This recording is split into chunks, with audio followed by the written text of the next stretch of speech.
que aceitaram esse convite. Nós, na Câmara Municipal, temos um grande interesse nesse tema. A nossa Comissão de Desenvolvimento Econômico, Transporte e Sistema Viário não poderia deixar, obviamente, de trazer para o debate assuntos tão importantes de discussão para a nossa cidade.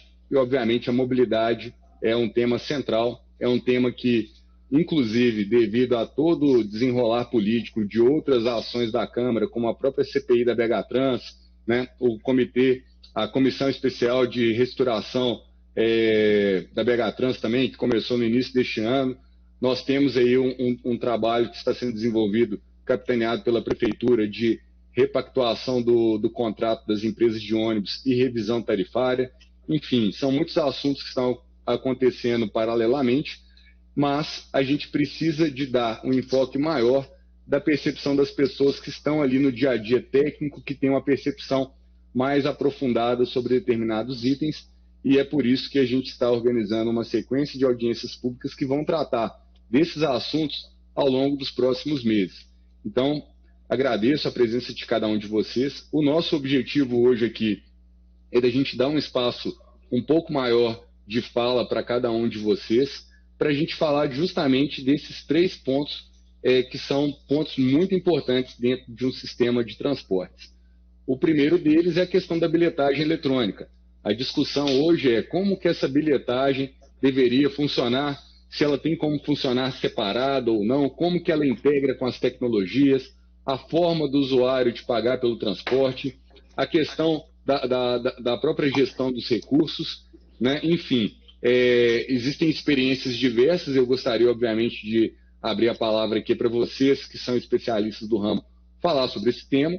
O outro tempo é a questão de como remunerar os operadores de transporte. Nós temos aí a questão do operador sendo remunerado por quantidade de usuários, né? A questão de aferição de receitas pela roleta, ou ele receber o faturamento por meio de quilômetro rodado, enfim.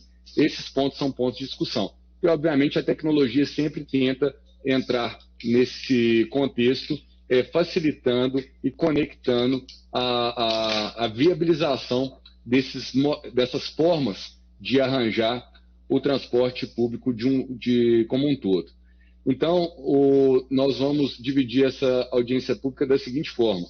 Nós temos aqui 5 convidados, então eu vou dar um tempo de 10 minutos para cada um, e vocês, se quiserem utilizar o recurso de apresentar um slide, um PowerPoint, basta, na verdade, clicar lá embaixo no compartilhar tela e, assim, direcionar a sua fala.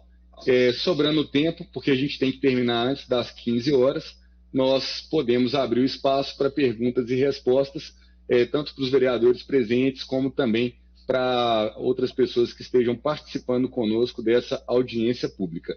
Então, eu gostaria de convidar, primeiramente, para começar esse bate-bola, né, a senhora Anne Oviedo, que é analista de mobilidade lá do IDEC, que é o Instituto Brasileiro de Defesa do Consumidor, que é um órgão muito atuante em prol da defesa do consumidor, tem atuado junto com a Câmara Municipal em diversos momentos de discussão e pautas aqui.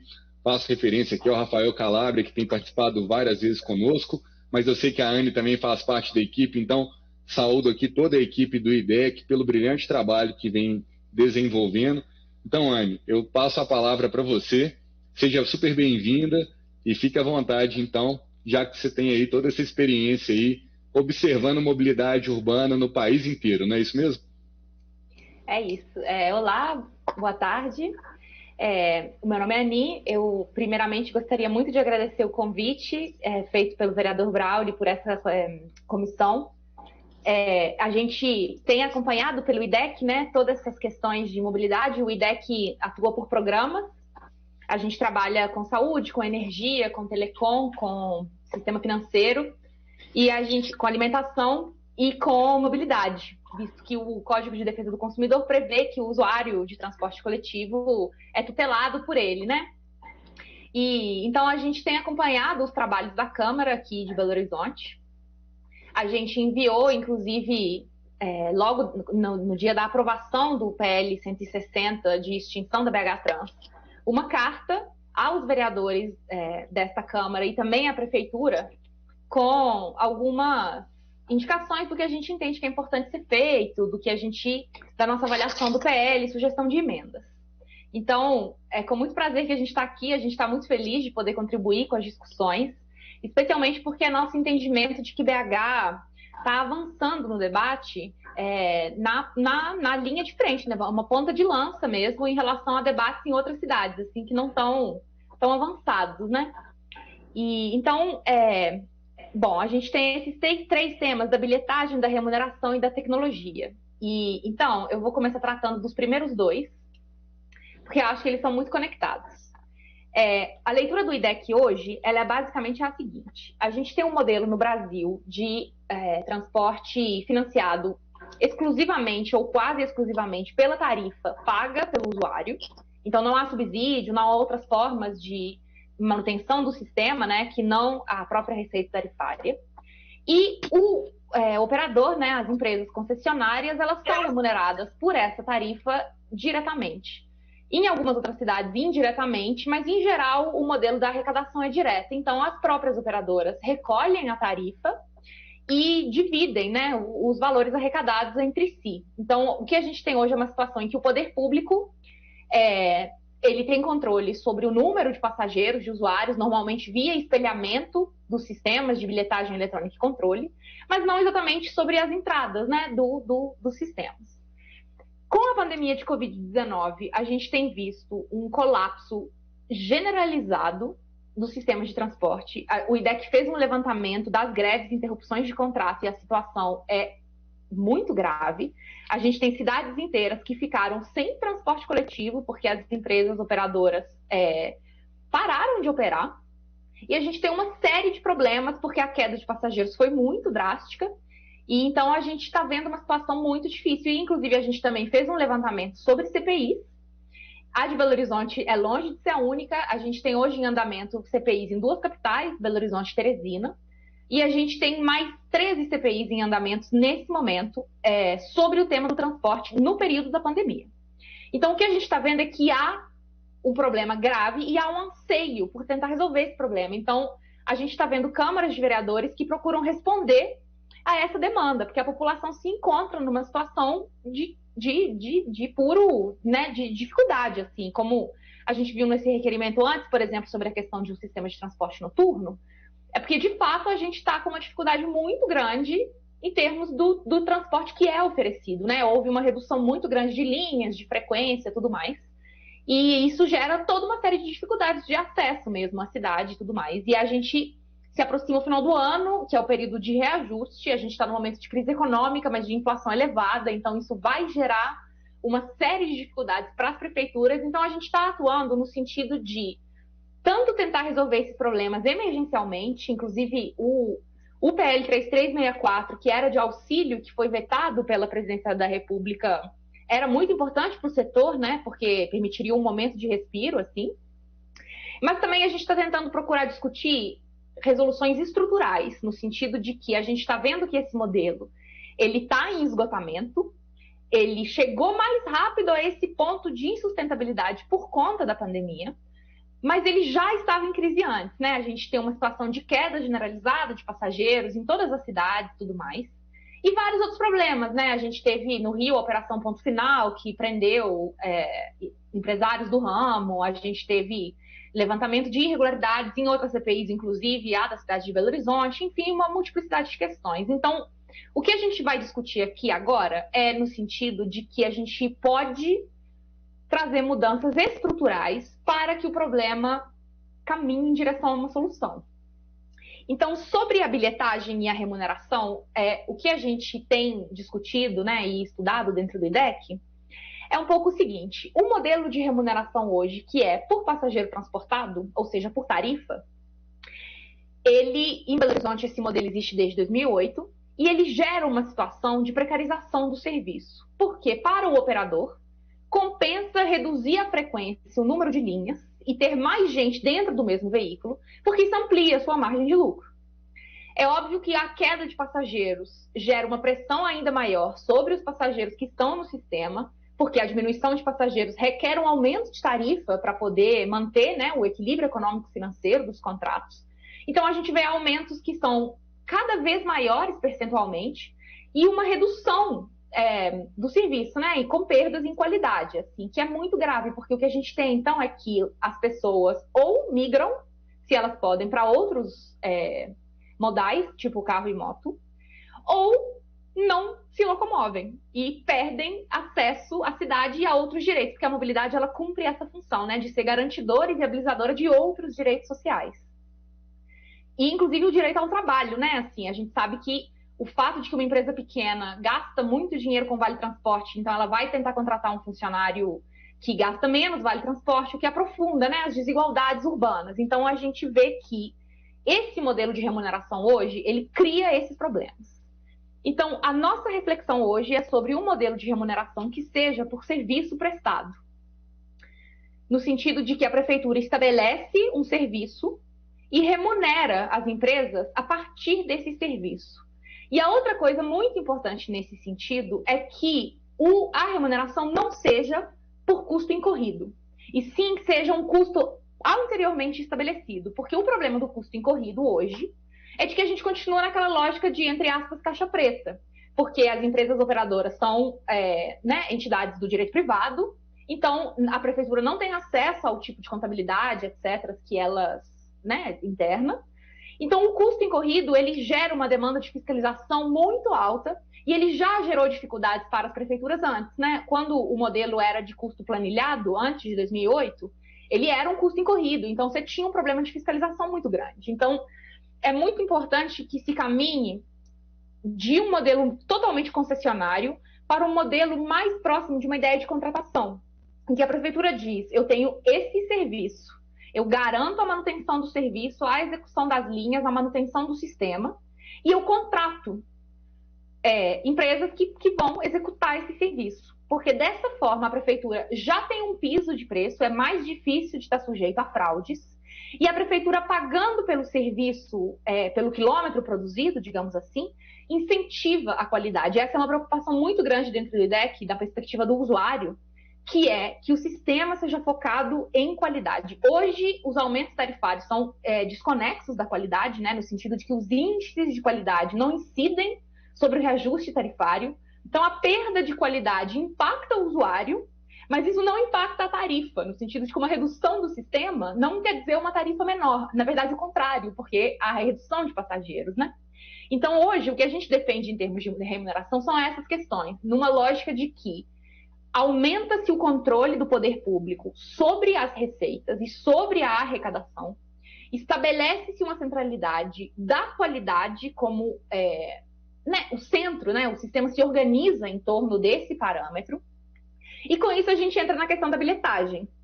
A bilhetagem hoje está na mão dos operadores, o que é um problema no sentido de que a prefeitura ela dá em concessão um sistema sobre o qual ela não tem nenhum tipo de controle ou capacidade fiscalizatória em termos econômicos. Então, o que a gente tem hoje é um sistema espelhado no sentido operacional de números, né, de passageiros catracados, passageiros equivalentes e tudo mais, e integrações e tal, mas não tanto nesse quesito, né? Então, a questão da bilhetagem, muito fundamentalmente, é também que, como isso está sujeito a vulnerabilidades e fraudes, a gente tem uma situação de judicialização, a gente vê o caso do Rio de Janeiro, em que hoje a prefeitura está sofrendo um processo justamente por conta desses problemas, e a prefeitura, para tentar lidar com esse problema, está separando a concessão da bilhetagem, ela está concedendo a bilhetagem para uma empresa terceira, que não opera o sistema, de maneira que ele esteja separado, e a gente acha que essa é uma boa solução também. Se a prefeitura não detém o controle, que não seja também dado o controle da bilhetagem na mão dos operadores, que seja uma concessão separada. A gente defende, né, concessões menores, né, de objeto e escopo menor, além de temporalmente menores. E uma questão muito fundamental em relação a isso, e aí, para concluir, eu entro na questão da tecnologia, eu acho que é a seguinte, eu moro na região oeste de Belo Horizonte, né? Eu estou indo para São Paulo, mas eu morava na região oeste. Muitas vezes eu estou no ponto de ônibus e uma senhorinha muito idosa olha para mim e fala, menina, o ônibus daqui vai para a cidade? E eu falo, vai. E aí eu falo, existe um aplicativo, você pode ver no seu celular e tudo mais. Só que há uma dificuldade de acesso. Então, por exemplo, uma das coisas que a gente defende é que o escopo do avanço tecnológico para o usuário seja no sentido de democratizar e simplificar o acesso às informações. Então, por exemplo, em Belo Horizonte tem painéis eletrônicos que dizem daqui a quanto tempo o ônibus passa. Porém, só no centro. Nos extremos da cidade, esses painéis não existem. E essa é uma informação muito importante para o usuário, né? Era interessante que essa tecnologia, no sentido de facilitar para o usuário o entendimento do que se passa naquele ponto de ônibus ali, daqui a quanto tempo o ônibus vai passar, se ele está atrasado ou não, seja de claro entendimento.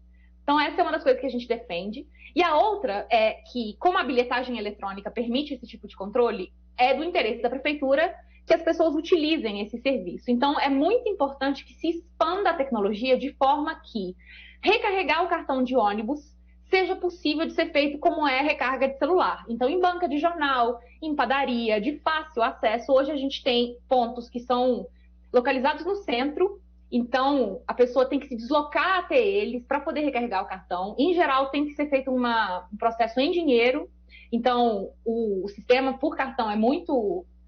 ele requer um aplicativo específico, cobra uma taxa, enfim, é todo um processo muito complexo para o usuário. Então, o que a gente defende nesse sentido é que a tecnologia facilite a vida do usuário, visto que ela está já disponível. Esse tipo de tecnologia já é implementado em outras cidades, não é nada de extraordinário. E a outra coisa que a gente considera muito crucial é que se utilize do sistema de código aberto e de dados abertos para poder conectar a bilhetagem eletrônica a outros sistemas. Então, por exemplo, São Paulo tem um sistema que integra com o Banco do Brasil. Então, o usuário pode recarregar o seu cartão no Banco do Brasil, no caixa eletrônico do Banco do Brasil. Isso é muito bom, porque são todos meios de facilitar o uso do transporte, o que faz com que as pessoas tenham mais acesso a ele no sentido de que o transporte não seja um martírio, que seja uma coisa que permite a fácil locomoção das pessoas de maneira simples e que não precise que esses processos sejam ultra complexos e que eles gerem dificuldades maiores ainda, sendo que o usuário já tem algumas dificuldades. Então, por exemplo, essa questão de uma leitura da tecnologia, do uso de aplicativos, a gente sabe que a gente tem algumas dificuldades ainda no nosso país de alfabetização digital e tudo mais, que não são pequenas. E a questão é que o transporte ele tem que ser lido como um direito social universal, né? Tudo tem que ser voltado para a universalização do transporte. E a outra centralidade nesse discurso, que é a de qualidade, é porque a gente precisa que as pessoas se locomovam mais de transporte coletivo e menos de transporte individual, porque a gente tem um problema de trânsito, de acidentes, de poluição. A gente avança muito no sentido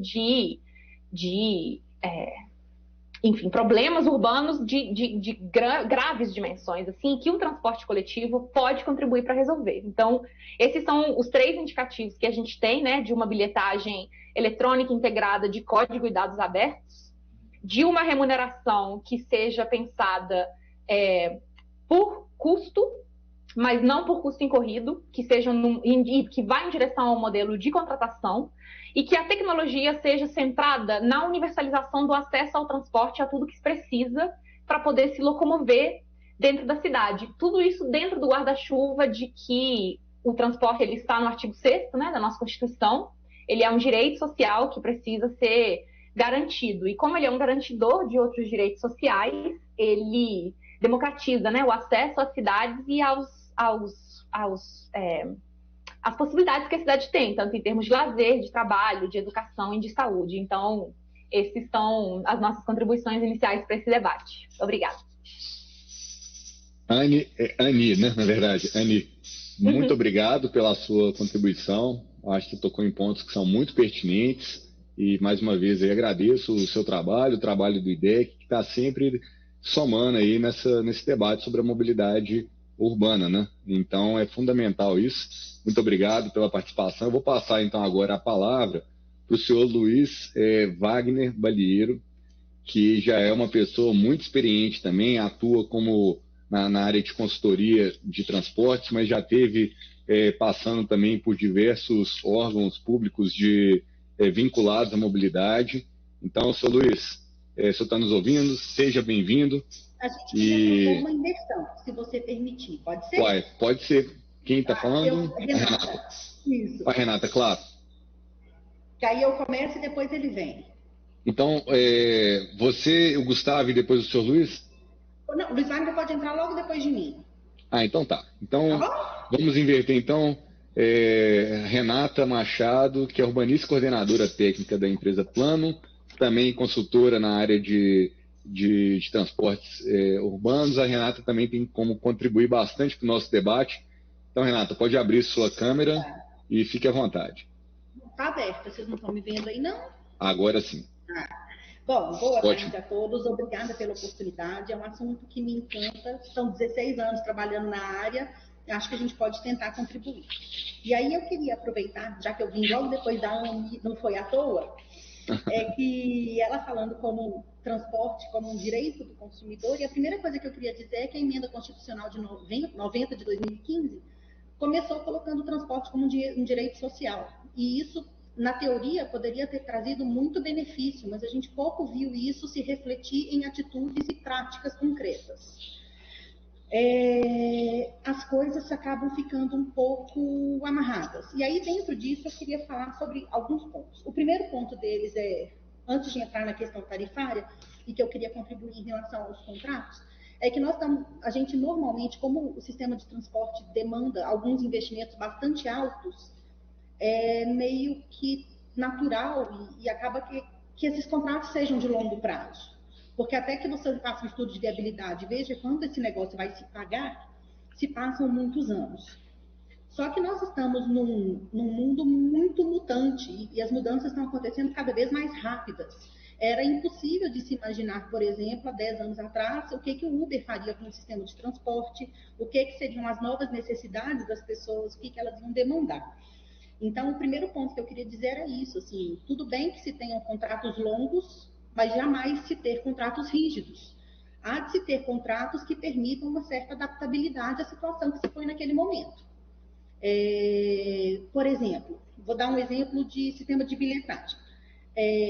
Sempre se comprou serviços de bilhetagem de longo prazo, você comprava o validador, comprava todo o equipamento, e aí coisas caras, e você colocava na sua frota e você estava amarrado com aquilo por muito tempo. Só que as coisas vão se modernizando e você está amarrado naquele que você comprou.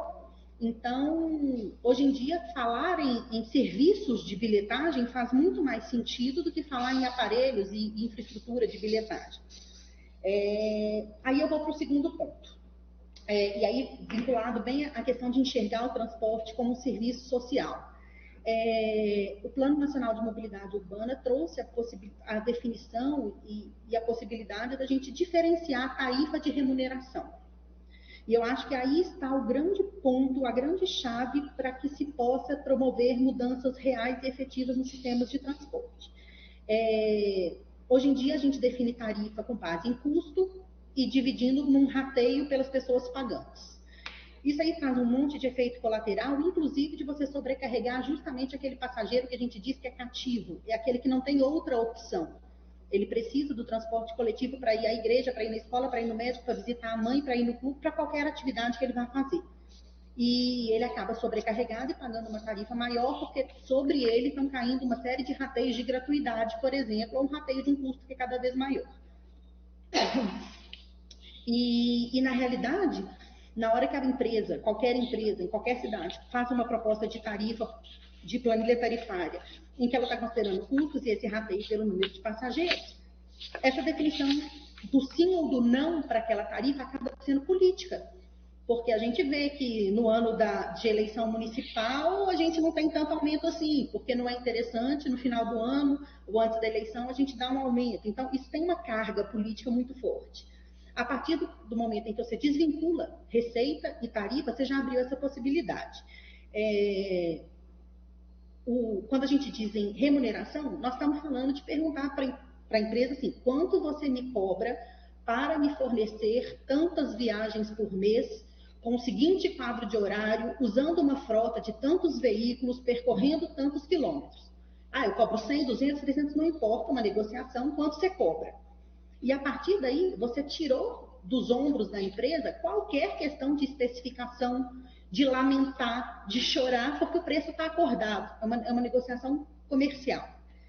E, ao mesmo tempo, aí vai partir do poder público fazer todas essas especificações e, inclusive, pensar como é que ele vai arranjar o dinheiro para pagar esse serviço. Vai ser cobrando tarifa do mesmo jeito? Ou não? Nós vamos fazer parcialmente uma tarifa social, uma tarifa mais econômica? Não, não quero tarifa zero, mas eu quero que seja uma tarifa de R$2. E esse resto, essa diferença, vai sair do tesouro? Ou será que nós vamos criar outras formas de arrecadação? E aí abre outra possibilidade dentro da possibilidade, que é da gente...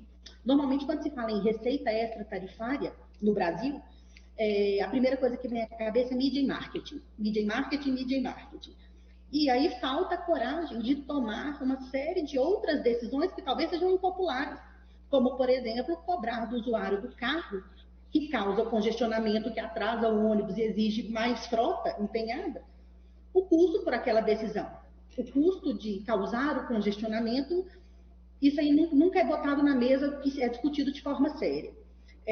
Eu me lembro, alguns anos atrás, quando a prefeitura resolveu que desincentivaria as pessoas a irem de carro para o centro. Então, proibiu as vagas de estacionamento rotativo no centro, o negócio ficou limitado. Só esqueceram de combinar com os donos dos estacionamentos privados, que arranjaram um lote, botaram brita, investimento inicial praticamente zero, e cobram o olho da cara, e quem quer ir de carro para o centro da cidade continua indo. Então, eu acho que falta ainda a coragem de tomar essas decisões e de arranjar receitas aí também. Uma outra questão que eu quero colocar já em outro ponto. A bilhetagem não é simplesmente um meio de arrecadação. A bilhetagem é um instrumento de planejamento riquíssimo. A bilhetagem te permite, respeitadas os sigilos e a LGPD, ela te permite entender quais são os desejos dos seus passageiros, onde eles estão e para onde eles querem ir. E essa possibilidade é muito subutilizada. A gente fala em rede integrada, por exemplo, nós aqui da Plano, a gente fez o trabalho Eixo Sul para a BH Trans em 2011. A gente fala disso desde aquela época a gente já fala nisso. Mas a gente vê que pouco evoluiu. Quando a gente analisa a superposição de linhas, por exemplo, é um nível assombroso, inclusive entre sistema municipal e metropolitano. Só que sempre esbarra, essa decisão acaba sempre esbarrando em alguma instância e o negócio não evolui. Chega ao ponto de termos aplicativos separados. Se eu uso o aplicativo da BH Trans e eu preciso usar uma linha metropolitana também, eu não tenho essa informação. Eu acabo tendo que ir para o Movit, porque o Movit vai me dar a informação completa. Ou seja, o órgão oficial não me dá o completo. Ele está superposto e não me atende completamente. Então, esse é um ponto que a gente acha que a bilhetagem poderia ser melhor usada e que é um assunto que deveria ser pensado. E, finalmente, eu queria tocar só em mais um ponto, que eu sou uma positivista, eu ainda acredito nas coisas, eu acho que a gente é capaz de mudar as coisas assim, não é por milagre, mas é porque chegou no caos. O nosso modelo de negócios é de 1950, funcionou por um tempo, já faliu há bastante tempo, a Covid chegou só como um catalisador. Não é à toa que estão pipocando subsídios semanalmente pelo país, cada hora é uma cidade que anuncia, é simplesmente o retrato de um sistema que colapsou, e só lamento que a gente esteja tão atrasado. Estados Unidos e Europa hoje, o problema que eles estão discutindo é como é que os carros autônomos vão impactar nas fontes de receita extra tarifárias que envolvem carros. E nós estamos aqui discutindo ainda como é que nós vamos resolver nossos contratos. Ok? Muito obrigada pela chance. Renata, muito obrigado, viu? Foi muito bacana pela forma que você colocou, de forma muito clara, né? Esses pontos, esses desafios. Eu vou passar por todo mundo primeiro e depois, se der tempo ao final, eu quero fazer algumas perguntas para você, fazer algumas para a Anne também, mas vamos primeiro dar o espaço de fala, porque o tema é fundamental. A gente está realmente num momento onde a gente tem que tomar uma decisão e o que essa comissão da Câmara tem maior preocupação é que seja tomada uma boa decisão, uma decisão fundamentada, né? Porque o momento político, obviamente, talvez vai criar a plataforma para que a gente vá para o eixo certo.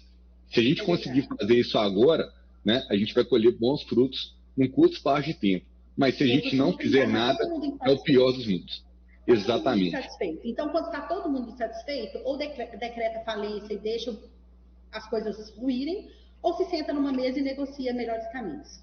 E o detalhe é o seguinte, que essa conversa, essa negociação, essa recomposição tem como objetivo principal atender o usuário de forma com um atendimento de qualidade, que é o que a gente hoje não vê. Então, muito obrigado, Renata, pelas suas colocações. Eu vou passar a palavra, então, agora para o senhor Luiz Wagner. O senhor Luiz está nos ouvindo aí? Basta o senhor habilitar o seu microfone e a sua câmera.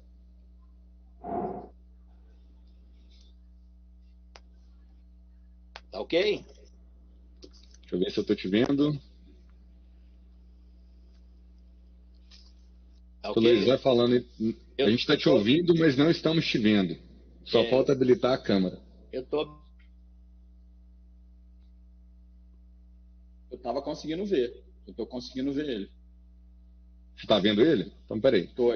Ele está no rodapé do lado esquerdo. Uma das duas Agora entrou a imagem. Ótimo. Seu Luiz, seja bem-vindo. O senhor que já é uma pessoa extremamente experiente dentro desse contexto da mobilidade, e eu tenho certeza que o senhor vai trazer bastante contribuição para a gente nessa comissão. Então, seja muito bem-vindo e muito obrigado aí por ter atendido esse convite.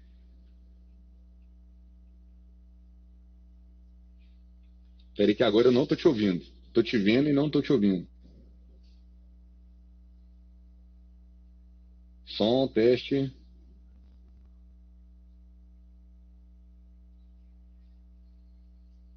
A gente está vendo a sua imagem. Eu não estou escutando o som. Não entrou o som.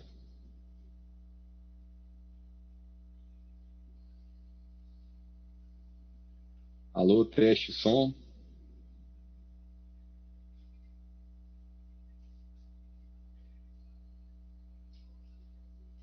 Eu acho que o senhor Luiz desconectou.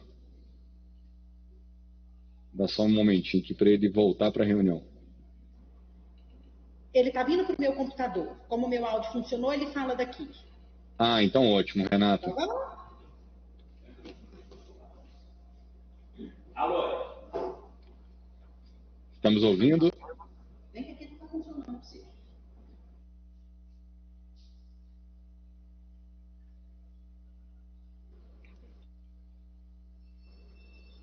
Oi, Cláudio. Agora é perfeito. A gente está te vendo pelo seu celular. Tá bom, eu mudei aqui para mudar a situação. Não, agora está perfeito. Eu queria agradecer, parabenizar, né, vocês, e acho que é uma iniciativa incrível, altamente positiva, mas de cara eu quero polemizar e dizer o seguinte, que eu não concordo com algumas colocações da ANI, especialmente sobre critérios de remuneração na forma sugerida. Transporte, se o país fosse um processo sem inflação, sem variação de demanda, sem variação de qualidade, de outras coisas mais, seria fácil. Agora, o custo incorrido antecedente gerou hoje no Brasil inteiro o grande problema no transporte, entre eles as grandes ações contra os poderes públicos. A gente tem feito diversas auditorias em serviços aí a nível nacional e estamos vendo o que tem ocorrido. As empresas têm entrado com diversas ações sobre o desequilíbrio econômico-financeiro, porque eles estão vinculados a leis gerais, que são leis federais, que é a Lei 8987, né, que especialmente no seu artigo 9 e 12, na Lei de Mobilidade, a Lei 12.587, e assim por diante, na própria Constituição, na Lei de Licitações 8666, que garante também esse equilíbrio. Então, nós temos que criar outros mecanismos, entre eles a questão institucional. Uma discussão ampla. Eu queria fazer um histórico, né? Quando eu vi, inclusive, a discussão de Belo Horizonte para a extinção da BH Trans, eu vi como é uma história quando o Nilton Cardoso era prefeito de Contagem e discutia esse assunto de extinguir a Metrobel, que a Metrobel não atendia os anseios da comunidade. Não é que ele não atendia os anseios da comunidade, é que todos os municípios queriam ficar simplesmente livres de uma ação e criando todas as linhas de todos os bairros das cidades metropolitanas para Belo Horizonte, Por isso, hoje, você tem uma superposição violenta de todo o sistema metropolitano com o sistema municipal, que isso aí gerou um custo adicional muito superior ao custo real. Hoje o número, a oferta é 48% maior do que a demanda em termos de oferta. Essa situação é um ato complexo. Então, por exemplo, quando nós pegamos todos os bairros de Contagem, com ligação para Belo Horizonte, todos os bairros de Santa Luzia, com ligação para Belo Horizonte, todos os bairros de Betim, com ligação para Belo Horizonte, todos os bairros de Ribeirão das Neves, assim por diante, quase todos, né? Ibirité, assim. Quando você constituir que essas linhas metropolitanas seriam o sistema troncal e o sistema municipal ser o sistema alimentador, já geraria uma redução de custo significativa para o sistema, e então você conseguiria dar uma restaurada espacialmente e operacionalmente. Não é só a questão da discussão tarifária. Se você discutir modelos tarifários, são diversos. Hoje tem diversos municípios no Brasil que pagam por diversas situações. Tem uma tarifa pública e tem uma tarifa técnica, e que o município superpõe através de receitas alternativas, complementares e outras formas mais de convivência operacional. Esse processo, né, como um todo, o que eu vejo? Eu vou dar um exemplo que é tranquilo. Em 1982, a Metrobel implantou a Câmara de Compensação Tarifária, que foi um ato revolucionário no Brasil, porque você tinha 77 níveis tarifários em Belo Horizonte, na região metropolitana.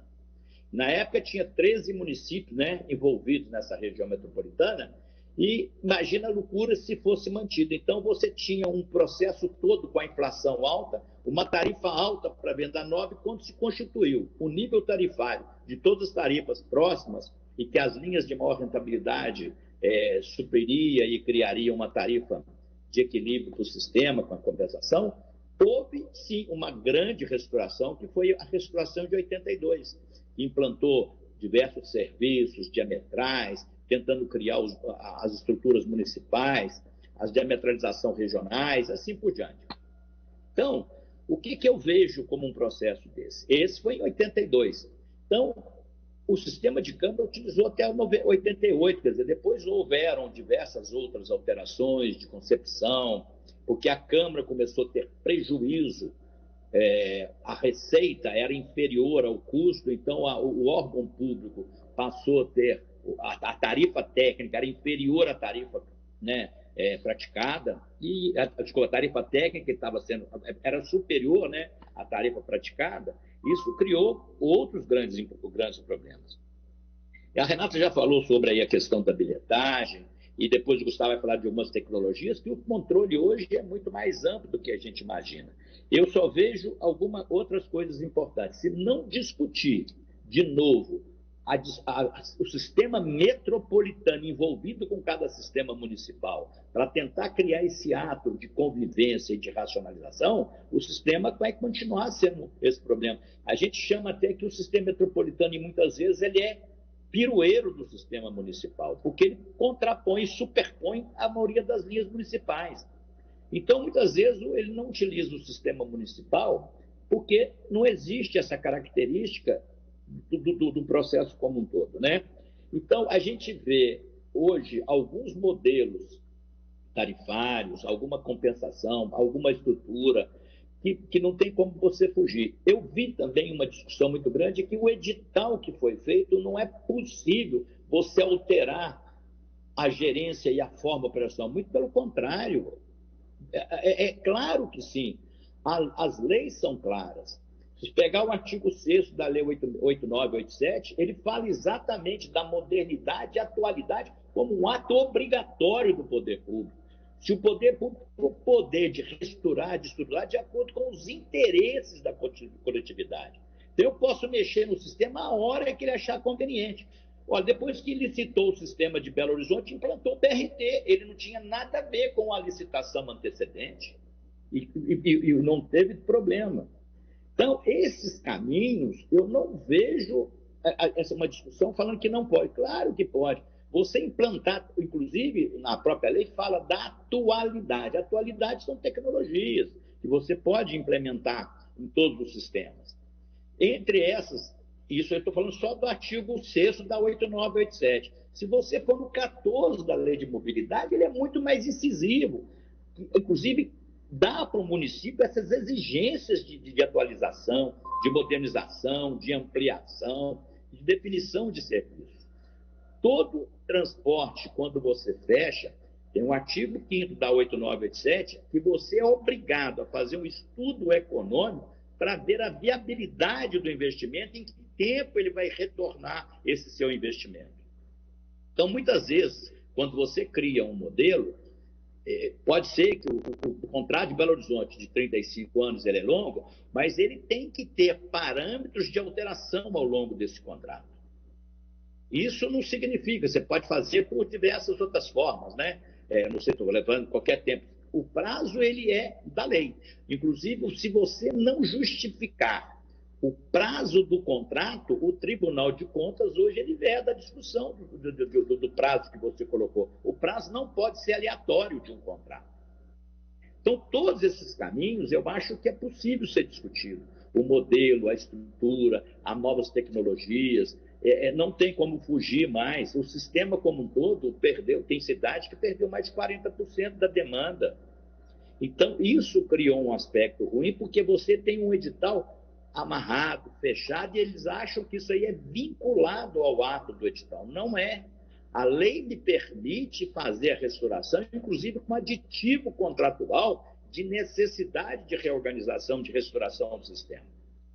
Essas são algumas coisas que a gente vê como importante, né, que a gente está colocando aí de forma mais simples, né, que é para que a gente possa discutir outros modelos também, né, que possam ser desenvolvidos. O que eu vejo, né, que a gente pode discutir é, de novo, tentar avaliar o modelo metropolitano. A criação de uma superintendência municipal, ela tira justamente o grande ato de um órgão público, que é a autonomia e a gerência operacional. Na hora que você cria uma superintendência que é vinculada a uma secretaria, ela não passa a ter a mesma autonomia, não só operacional, mas financeira. Porque quando você tem um órgão, como a DHTrans, por exemplo, que ela tem autonomia financeira, ela pode criar muito mais receita para até subsidiar transporte, que são condições, exemplo, publicidade no sistema viário, a publicidade nos cartões, né, bilhetagem e tudo mais, isso tudo é receita, isso você pode criar. Hoje tem diversas formas, a gente montou um modelo para algumas cidades, tem 27 fontes de receita que são possíveis, né, você utilizar sem que isso onere o usuário do transporte coletivo. Com isso, definindo tecnologia, qualidade, inclusive controle operacional. Hoje, a grande maioria dos municípios tem o centro de controle operacional. Toda a informação que passa pela bilhetagem cai no centro de informação, que você tem a informação imediata, o passageiro embarcou, você já tem informação. Então, são informações importantes. Agora, a gente simplesmente especificar um custo com essas variações são conflitantes, né, no modelo de transporte que nós temos aí. A gente pode sim agora discutir novas tecnologias, novos modelos, até implantar veículo de acordo com a demanda, mudar a capacidade do veículo, isso tudo é possível. O que não pode ser amarrado numa única estrutura e achar que essa é a estrutura única, coisa porque está prevista no edital. Aí eu previa 10 ônibus articulados. Eu não posso mudar nem para micro, nem para van ou qualquer outro modelo. Isso é claro que é permitido. Então, eu queria deixar essa inicial, a minha primeira conversa, para depois sim, a gente pode entrar em diversos aspectos de discussão, não só da questão tarifária, mas de modelos de contrato, de constituição de atos licitatórios, né, de concepções novas. Então, essa é a primeira intervenção, mas que a gente está disposto aí, está sempre discutindo esses aspectos, que é muito bonito a questão do transporte. Eu acho que nós vamos ter aí um longo debate e, mais uma vez, parabenizar você, viu, Braulio, por esse trabalho que vai ser de suma importância na discussão e na reformulação do sistema metropolitano, não só de Belo Horizonte, mas no sistema metropolitano. Obrigado, seu Luiz, pelas contribuições. Eu acho que assim, a gente tem que realmente encarar de frente um problema que ele é complexo, né? Se fosse trivial, né, qualquer um já pegaria e resolvia. Mas a grande questão é os momentos que a cidade vem passando, o desenvolvimento de tudo que está à nossa volta, né, tem que nos fazer refletir sempre o melhor caminho. Então, muito obrigado pelas palavras e, de fato, a gente está empenhado aqui na Câmara Municipal para organizar essa informação e dar subsídio para quem está, de fato, na linha de frente executiva, que possa avançar, trazendo o melhor resultado para o cidadão. Então, muito obrigado pelas palavras do senhor. Vou passar agora a palavra, portanto, para o senhor Gustavo, que também é especialista na área, engenheiro, e o senhor Gustavo está trazendo para a gente, inclusive, uma apresentação. Está contigo, Gustavo. Bom, senhores, boa tarde. Então, meu nome é Gustavo Balheiro, eu fui o responsável por transporte da Copa do Mundo de 2014 aqui em Belo Horizonte. Eu era o responsável pelo comitê organizador e 2015, 2016 eu fui o gerente geral de operações de transporte nas Olimpíadas da Rio 2016. Eu sempre gosto de introduzir isso porque lá a gente teve um entendimento muito maior do que a mobilidade como um serviço.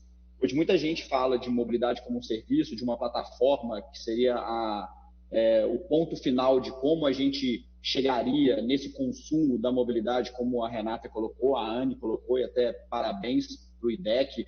O IDEC também é muito parceiro do ITEA, e muito do que todos vocês já disseram é um pouco do que a gente precisa mudar do ponto de vista institucional e de modelo para que a gente possa chegar num transporte muito mais eficiente. Mas eu vou concentrar um pouco minha fala na evolução tecnológica e como que isso culminou também nesses problemas institucionais.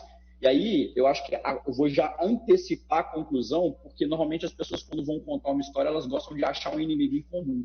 Na verdade, o ponto principal a gente não tem inimigo no transporte. Porque enquanto a gente estiver numa batalha, a gente estiver num cabo de guerra, onde a gente está tentando disputar forças e a gente não vai conseguir resolver. A gente não vai conseguir resolver porque quem sofre é o usuário. E o usuário ele depende do poder público, que é, na verdade, o detentor da operação. Então, segundo a lei federal, o município é quem tem a operação do transporte coletivo.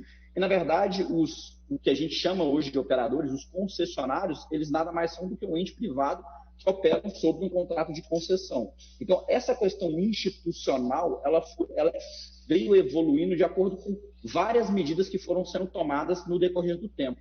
E a gente vai ver que as medidas que nós vamos tomar como decisão agora, inclusive as tecnológicas, elas vão influenciar no caráter também institucional logo na frente. Se a gente pega, por exemplo, 88, que foi a grande mudança que a gente teve, a gente vinha de hiperinflação, a gente teve a introdução do Vale Transporte. A gente tinha roleta, aí o valor da passagem ele ficou estabilizado, você recebia o valor da passagem antes do passageiro utilizar. Então, o que aconteceu nisso? A gente fala que os anos de ouro do transporte foi na década de 90, exatamente porque todo esse contexto que existia, você tinha um problema econômico no Brasil, o Brasil ainda não tinha melhorado a economia, vinha de hiperinflação, as pessoas não tinham a quantidade de automóveis que tem hoje. Isso fez com que a única opção que elas tinham era o transporte coletivo e você tinha todo um contexto ali que ajudava você a ter toda aquela demanda. Mas o poder público, ele entendeu que ele precisava controlar a qualidade.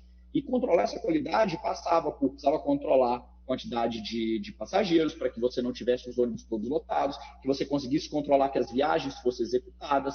Só que aí você começa a ter problemas que eram vinculados à tecnologia da época. Então, quando você chega para o órgão de justiça e fala, eu preciso fiscalizar, você precisa fazer 20 viagens, como eu vou saber se você fez 19? Ele passava quantas viagens ele fez. Então, agora nós vamos estabelecer um processo de fiscalização onde a gente vai até as garagens e a gente mede o odômetro. Aí se media o odômetro, né, que era basicamente ali onde você tinha um registro, e aí você media, e aí o empresário falou, mas para eu poder melhorar a minha operação, eu preciso reaproveitar o veículo. Às vezes eu tenho um veículo quebrado, eu preciso reaproveitar em outra linha, que não está rodando em determinado horário. Então, quando ele reaproveitava, aquele odômetro não batia. E aí você tinha uma pressão do poder público para que ele não pudesse reaproveitar o veículo, porque você não tinha ferramentas tecnológicas para você conseguir melhorar ou que você desse, então, as informações para o poder público.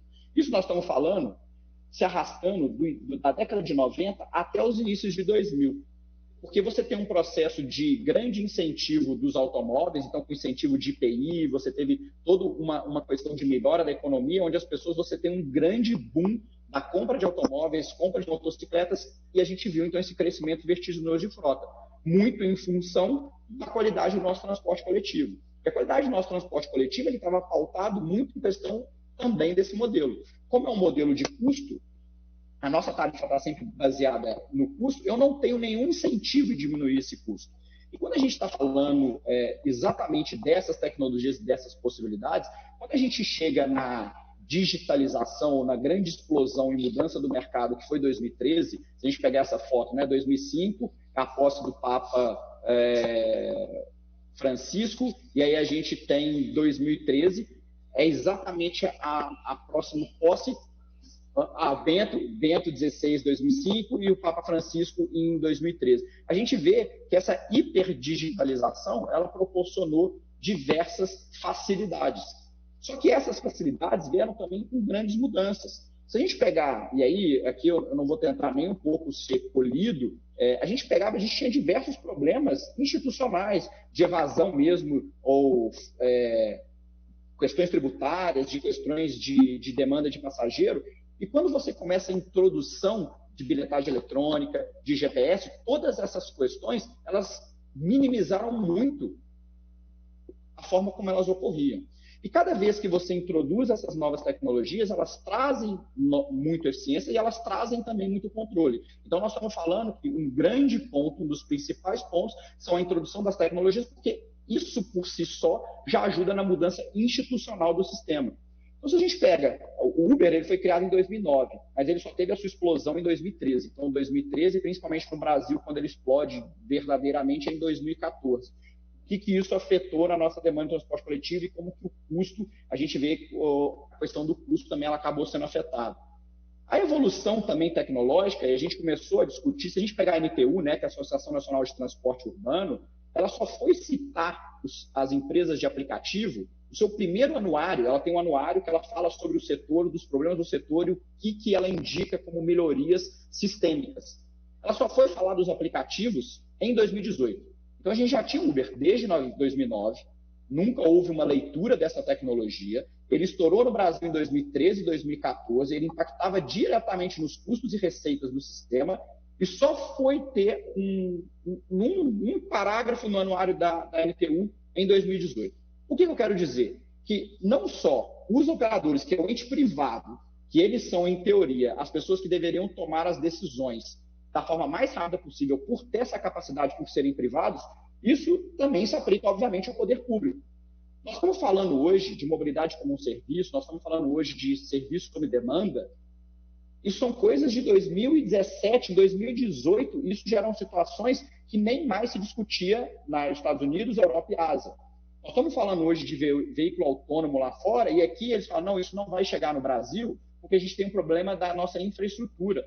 A base do veículo autônomo, principalmente se a gente pegar a Mobileye e veículos compartilhados sob demanda, você não precisa de conectividade.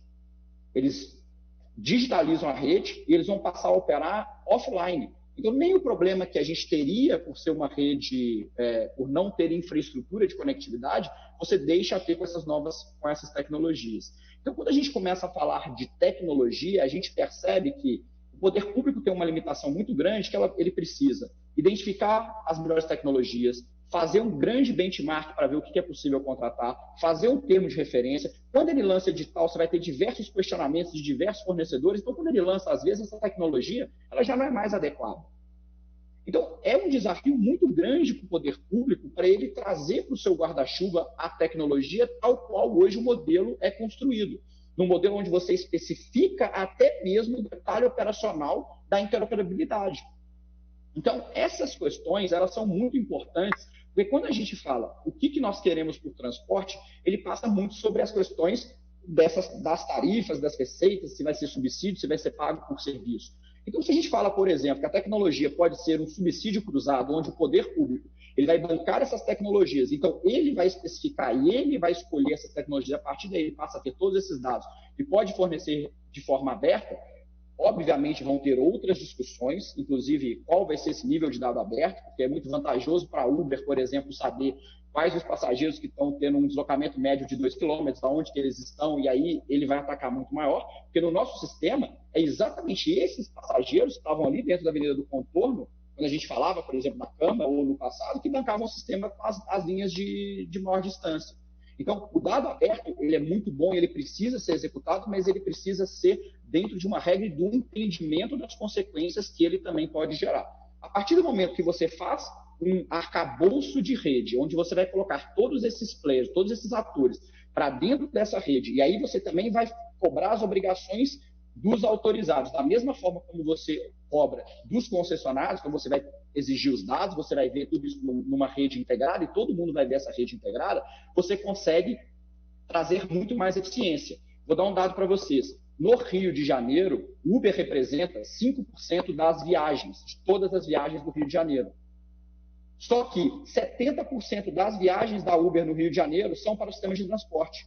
Ele funciona como um sistema alimentador da rede. Então, hoje, esses sistemas de aplicativo, ou próprios sistemas de sob demanda, eles são encarados como um concorrente. Quando se ele for contratado num contexto lógico e num contexto integrado, eles vão funcionar para otimizar a rede de transporte coletivo. Então, eu acho que é importante, dentro desse contexto institucional, e a gente chegar na parte tecnológica, a nossa visão, e eu acho que a mais importante disso tudo é muito importante que o poder público ele tenha essa capacidade dele fazer a contratação, dele fazer a especificação, para que ele seja o detentor dessa informação e ele consiga ter essa discussão mais ampliada do que é dado aberto, em que nível vai ser liberado, porque às vezes o dado aberto é para ele e não para toda a população, e com isso ele vai conseguir replanejar todo o sistema. E dentro desse contexto, você vai conseguir fazer com que um dos grandes problemas, que hoje, não sei se todos os senhores conhecem, mas o dimensionamento, então a quantidade de ônibus que existe no município, ele é baseado na sua curva de demanda. Então, se eu tenho um maior número de demanda no pico manhã, então a minha frota ele é planejada, o meu volume de frota para esse pico manhã, o que faz com que eu tenha um excedente de frota durante o resto do dia. Ora, se eu tenho um grande pico e é muito diferente as curvas do pico manhã e do restante do dia, se eu conseguir achatar de alguma forma esse pico, eu também trago eficiência para o sistema. Ah, mas como que eu vou fazer isso? Isso é praticamente impossível. Isso é como a tecnologia está lidando com o nosso controle de atenção.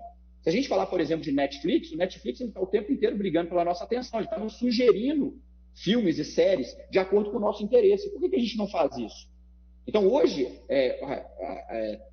tem se tentado, né, criar sistemas de cashback, que eles ainda são estão em processo de amadurecimento para conseguir entender o padrão de demanda e fazer uma indução ou um incentivo de mudança de padrão. Então, aquele passageiro que está pegando um ônibus das 18h10, será que se ele pegar um ônibus das 18h25 ou das 17h50, aquele nível de serviço não ia melhorar? O serviço, a própria lotação do serviço não ia melhorar? Às vezes eu não conseguia fazer uma reutilização, um reaproveitamento de algum veículo em outra linha. Então, essas questões tecnológicas, elas são muito importantes. A gente tem um produto, né, que a gente faz um tratamento... Oi?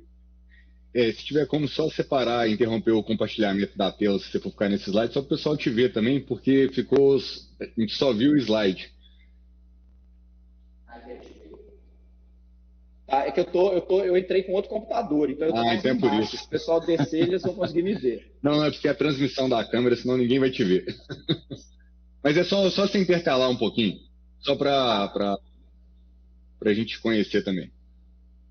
Eu vou só mostrar, eu vou citar algumas coisas do sistema daqui para vocês poderem entender sobre tecnologia. Tá? A base de tecnologia de tudo, quando a gente fala de transporte, ele tem um padrão de dados. Então, quando a gente fala de planejamento, a gente tem um padrão que chama GTFS, o General Transit Feed System, que ele especifica tudo. Então, as rotas de transporte, onde estão os pontos de ônibus, qual que é o quadro de horário. Inclusive, você pode entrar até as estruturas tarifárias que estão também dentro dessa especificação que ela foi criada para a Google.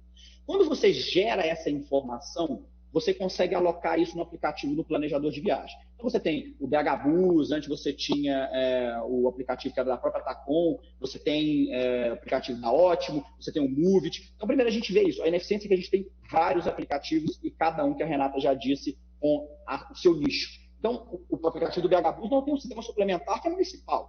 A gente poderia até questionar, falar, não vou ter o metropolitano, porque vai ser concorrente. Você poderia até, por mais complicado seja, mas você poderia até entender num nível municipal estratégico de não colocar o serviço metropolitano, apesar que o usuário é horrível. Mas você não tem um serviço municipal, então o serviço suplementar. de capa. Então, quando a gente entra nesses detalhes, a gente entra nessa especificação, quando a gente cruza todas essas informações, cruza com o monitoramento, a gente tem uma questão muito séria, a gente tem poucas empresas de tecnologia no Brasil, quando a gente está falando, por exemplo, bilhetagem eletrônica, são 5 grandes fornecedores de bilhetagem eletrônica no Brasil. Se a gente pega sistemas de monitoramento, são muito poucos, apesar de GPS serem vários. O web service da BH Trans, ele tem 1 minuto de delay. Se vocês verem, são aproximadamente 40% só dos veículos que você tem o tempo real. Então, quando a gente começa a entrar nesse nível, quando a Anne falou, por exemplo, a senhorinha que está lá no bairro, ela não tem uma tecnologia, mas mesmo que tivesse a tecnologia lá no ponto, muitas vezes o único horário que ia ter lá é o horário planejado, e não o horário real, porque a tecnologia que está em vigente hoje, ela não traz a informação, ela não é eficiente do ponto de vista que a gente consegue transpor e melhorar institucionalmente a qualidade do nosso transporte. Quando a gente está falando de tecnologia, nós estamos falando dessas possibilidades de atingir, inclusive, as pessoas que não são digitais, todo mundo hoje tem um WhatsApp. Então, a senhorinha tem dificuldade de baixar um aplicativo, mas ela não teria dificuldade de ter um WhatsApp. Então, você poderia ter um chatbot no WhatsApp, que ela vai digitar só a linha dela e vai retornar para ela qual é o horário. Que pelo WhatsApp você consegue colocar um sistema que vai saber exatamente a localização dela, porque você tem a localização, que automaticamente ela vai dar um sim, a localização vai ser durante 15 minutos, que é o mínimo do WhatsApp, vai saber onde ela está e vai disponibilizar quais veículos em quanto tempo que chegaria para ela. Então, tecnologia existe, a gente tem, não são muitos fornecedores, obviamente, mas isso permite que as pessoas cada vez mais, essa lógica de cortar viagens, a gente precisa de uma alta frequência ou a gente precisa exatamente da informação? Então, o que a gente precisa responder? E é exatamente aí que eu gostaria de finalizar. Quais são as perguntas que a gente gostaria de responder? Onde a gente queria chegar? Ter as informações, especificar o sistema, ou que o passageiro exatamente ele sai do ponto A para o ponto B da forma que for mais conveniente para ele? Porque se daqui a um tempo, e obviamente a gente sabe que isso não vai acontecer do ponto de vista físico, existe o teletransporte, acabou o sistema de transporte no mundo.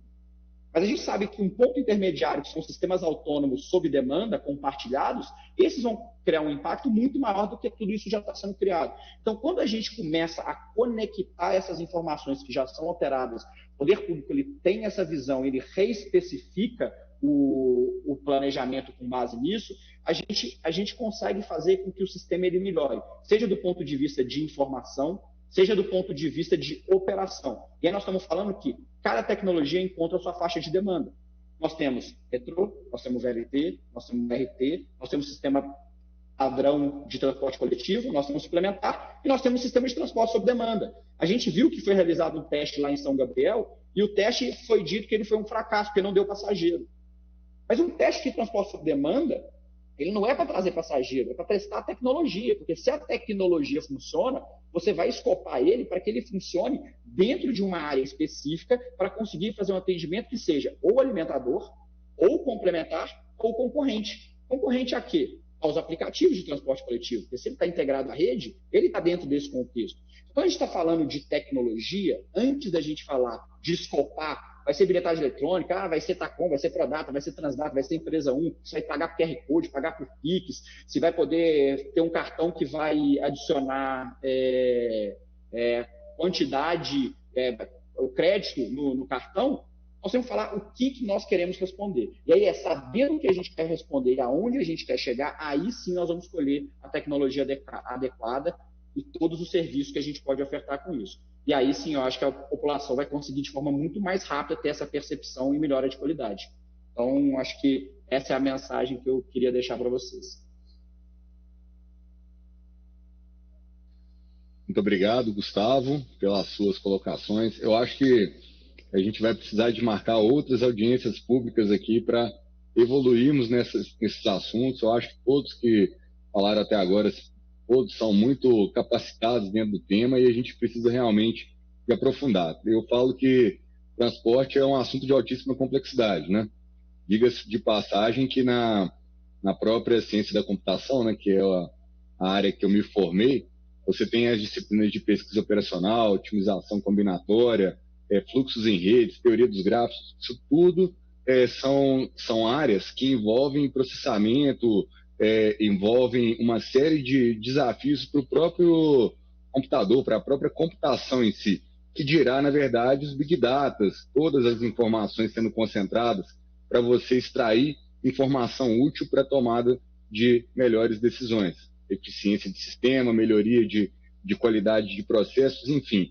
Então, não são assuntos fáceis, são assuntos complexos, mas são assuntos, na verdade, que quanto mais a gente tem acesso à tecnologia, teoricamente a gente pode fazer o melhor. E é isso que a gente tem que buscar, com certeza. Então, obrigado, Gustavo, pelas palavras. Eu vou abrir agora aqui, então, para o senhor Eriênio, que está em representação do senhor Diogo Prosdóximo, presidente da BH Trans. O Eriênio, nós tivemos a oportunidade de nos reunir ontem mesmo, né, Eriênio? Dentro da reunião da repactuação do contrato, o Eriênio fez uma brilhante apresentação também, já colocando vários aspectos, e eu até conversei, falei, Eriênio, vocês têm que participar lá, porque é importante da gente estar sempre ouvindo pessoas que estão trazendo mais informação, pontos de vista, porque é assim que a gente vai conseguir caminhar pela melhor via, pelo melhor caminho, né? Então, Eriênio, vou te passar a palavra, sinta-se à vontade, se você quiser aprofundar ou não em algum ponto, mas agradecemos muito a sua presença, representando aqui a BH Trans nessa audiência pública. Pessoal, boa tarde. Eu queria ressaltar alguns pontos rapidamente, antes de entrar no que eu queria dizer, mas assim, o teste no São Gabriel não foi um fracasso, não. Na verdade, é isso que ele falou mesmo, a ideia foi testar a tecnologia. E tanto que a gente agora está vendo outras tecnologias para testar em outros locais com outra abordagem, porque o sob demanda aqui ele foi meio com o usuário que já era cativo do transporte, como uma alternativa. E talvez vocês já vão olhar para captar aquele usuário que não é da rede de transporte. A Renata levantou um ponto muito importante, que é a questão do transporte como direito social. E a gente ouve por aí muitas discussões que, ao meu ver, aí, na minha opinião pessoal, que as coisas são um pouco distorcidas quando se compara o transporte, por exemplo, com o acesso à saúde e educação, de falar da questão da convivência do privado com o público.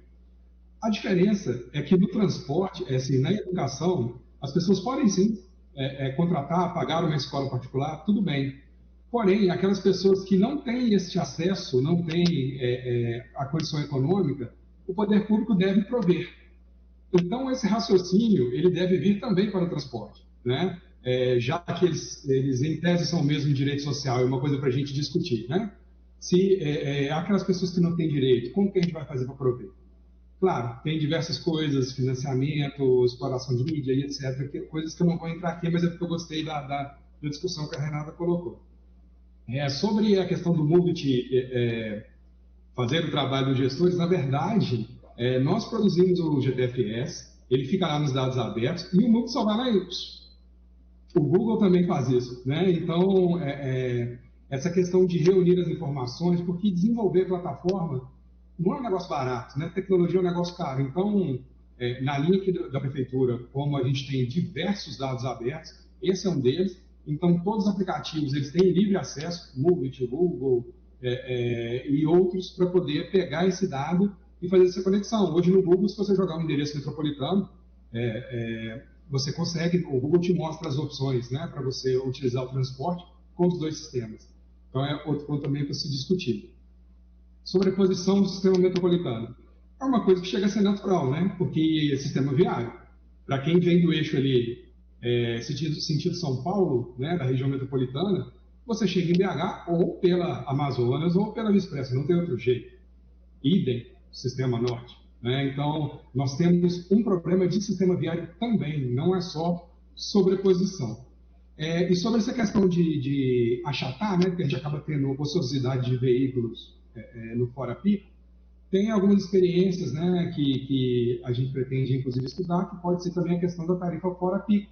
Você atrair aquele usuário que normalmente não utiliza o ônibus ou que tem a possibilidade de resolver as suas coisas fora do horário de pico, pagar uma tarifa diferenciada, né? uma tarifa menor, justamente porque ele vai estar no momento com um nível de serviço, né, com a lotação muito mais baixa. Eu estou tentando apresentar aqui no PowerPoint, estou tentando ver aqui onde eu consigo fazer isso. Fica abaixo, Irene, tem uma tecla de compartilhamento, compartilhamento da tela, aí ele te pergunta qual janela que você quer compartilhar. Se você estiver no computador aí, pode estar fácil. Ok. Aparece. Perfeito, já apareceu. Okay. Se você apertar então, aqui de maximizar a tela, fica maior para a gente, fica melhor ainda. Aí. Esses são recortes da apresentação de ontem, só para ter uma ilustração enquanto eu falo, e não ficar só a fala por falar. E isso. Irene, você consegue colocar só um slide na tela para as pessoas verem? Aqui tá dando uma. Ok. Na hora que você apertou aquele botãozinho embaixo ali, parece que abriu a primeira e a próxima, né? Porque parece. Tenta de novo, só para maximizar o conteúdo.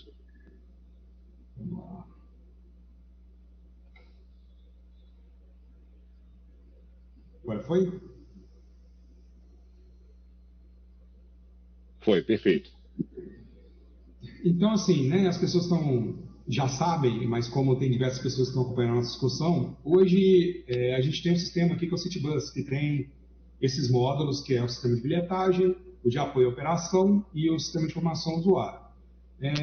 Qual que é a questão? São sistemas que fazem parte, mas que não têm uma interligação tecnológica entre eles. Esse é um problema, né, que a gente precisa ter esse acesso, essa interligação desses 3 módulos para que a operação seja mais eficiente. A gente tem, né, esse caminhamento da informação, o usuário ele utiliza o cartão, passa no validador, o ônibus vai para a garagem, na garagem ele descarrega, aí existe um processamento de dados, e depois do processamento de dados, ele chega aqui no sistema de Belo Horizonte, que é o BH03. Então, assim, um diagnóstico, que é a questão da bilhetagem, que a gente precisa olhar. Hoje, a gente tem acesso a esses dados, que eles têm esse nível de trabalho, esse nível de processamento, já não é o dado bruto, né, em si. A gente tem as figuras do agente comercializador de liquidação, que por um aditivo contratual permitiu que eles fossem a mesma pessoa, quando na verdade a gente está vendo alguns casos de algumas cidades do Brasil que justamente está mantendo separado esses agentes, separando para que cada um tenha a sua parte, né, e a gente consiga fiscalizar, que o processo seja mais transparente. E aí, enfim, né, esse é o fluxo que eu expliquei anteriormente, e qual que é a questão da atualidade que o Luiz Wagner falou de forma brilhante. Quando o sistema foi listado em 2008, todo mundo lembra que a telefonia, você tinha aqueles telefones lá que estavam começando, a Oi com a GSM, que era aquela tecnologia da época, e a gente tinha um chip muito limitado, um chip que só mandava SMS, que só fazia ligação mesmo, né? E hoje a gente tem smartphone com banda 5G, inclusive. Qual que é o problema disso? O sistema, hoje ele só consegue transmitir o ônibus em tempo real. Se fosse uma tecnologia 4G ou superior, a gente conseguiria transmitir imagem, uma série de dados para que, através da tecnologia, a gente tivesse informação, inclusive da lotação do veículo, né? Você está vendo que tem um veículo a 5 minutos com uma lotação de 70% e o outro a 10 minutos com 30%. Aí você pode escolher. Então, são coisas que a questão da atualidade, ela poderia trazer essa melhora para a gente. E sobre os pontos de recarga, se você olhar esse mapa, você vai ver exatamente que ele está distribuído onde estão as estações do móvel. Claro, com as suas exceções ali, mas 90% delas estão ali. E a gente tem grandes vazios desses pontos de recarga. Então, assim, universalizar esse ponto de recarga também é importante. Em que pese ter a discussão, né, se a gente deve mesmo fazer essas recargas ou se isso pode ser uma coisa mais livre, como crédito, débito e enfim, carteiras digitais diversas. Tem a recarga a bordo também, né, que é algumas possibilidades de recarga, acredito que sejam falta mesmo da gente explicar com mais detalhamento, com mais carinho para as pessoas utilizarem, né? Porque as pessoas no dia a dia, elas utilizam mesmo fisicamente, no ponto onde elas pegam. Então, essa distribuição espacial, ela precisa melhorar. Hoje a gente tem aqui o pagamento QR Code, que aceita, né, o pagamento dele pelos cartões de crédito, transferência, depósito, enfim.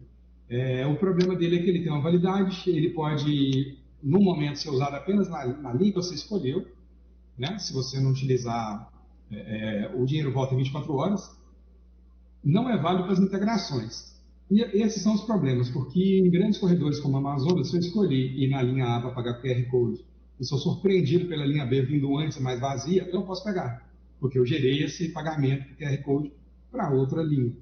Né? Mas apesar desses problemas, algumas pessoas que utilizam, as pessoas que andam menos de ônibus, elas têm relatado que têm gostado desse sistema, né? Pessoas que não têm aquele hábito de andar diariamente. Então, em que pese não ser uma solução perfeita, é uma solução, e a gente precisa pensar em outras coisas. As catracas, que acredito que isso seja um problema de vários sistemas no Brasil, né? Não é exclusividade daqui. Mas as catracas de piso, a gente sente falta dela ter a marcação como os ônibus marcam, por faixa horária, para a gente ter esse carregamento mais exato. Coisas que se discute com a validação da saída, para você poder cobrar tarifas locais, ou você ter essa origem destino do passageiro, dar incentivo para que ele faça isso. Então, são discussões futuras. Pessoal, eu acabei, né, me atropelando aqui e nem me apresentei, mas eu acho que o que eu tinha para dizer era mais importante do que o quem sou eu, mas eu sou Eliênio e eu assumi aqui a gerência de controle de estudos tarifários e tecnologia da BH3 recentemente, né? A gerência conhecida vulgarmente por aí como Caixa Preta da BH3, né? Foi a gerência que eu recebi. E ontem a gente teve essa apresentação do comitê, eu fiquei muito satisfeito de estar aqui discutindo com vocês, espero que... Estou aqui à disposição, né, para a gente ter perguntas, mas espero que as pessoas que estejam nos assistindo estejam acompanhando essa discussão, porque ela é uma discussão em alto nível. A gente tem aqui opiniões que são divergentes, mas se a gente parar para pensar, todas elas buscam a melhoria, né? Não tem ninguém defendendo aqui um modelo estático. Todo mundo está defendendo, claro, com o seu posicionamento, evolução. E a gente precisa, né? Porque o usuário, ele paga pelo serviço, ele precisa. E o sistema de transporte que funciona bem, ele reverbera em outras pastas. Ele reverbera na saúde, que você vai ter menos poluição, você vai ter menos estresse, menos doenças trabalhistas por essas razões. Então, o transporte é extremamente importante. E muito obrigado, Braulio, pela oportunidade aqui. Estou disposto. Se chamar, eu venho. Ótimo. Liene, muito obrigado pela sua fala, pela contribuição. Eu acho que é importante demais a gente trazer as visões, trazer as questões para realmente embasar caminhos, né? Nosso papel aqui na Câmara é de abrir o espaço do debate para que o Poder Executivo consiga avançar de acordo com o ensejo do que a sociedade de fato deseja, né? Que é de ter um transporte de qualidade, que ela consiga pegar o ônibus e chegar num horário determinado e não com diversos atrasos, que a gente consiga realmente mudar o conceito e a concepção das pessoas decidirem pelo transporte coletivo ao invés do individual, mas por uma melhoria realmente do sistema, né? E não uma coisa simplesmente engessada e forçada, porque não adianta nada a gente forçar se as pessoas não enxergarem o benefício, automaticamente elas começam a criar outros tipos de alternativa. Nós temos que conjugar todas essas questões com a distribuição da própria cidade, com planejamento urbano de um modo geral. Enfim, são muitas discussões. O fato é que a gente sabe que a gente não pode pensar em transporte dentro de um engessamento, dentro de uma forma como se ela fosse valer para a vida inteira e que fosse funcionar em todas as situações. Eu acho que tudo que foi trazido aqui por cada um de vocês foi fundamental para a gente refletir e pensar sobre essas alternativas.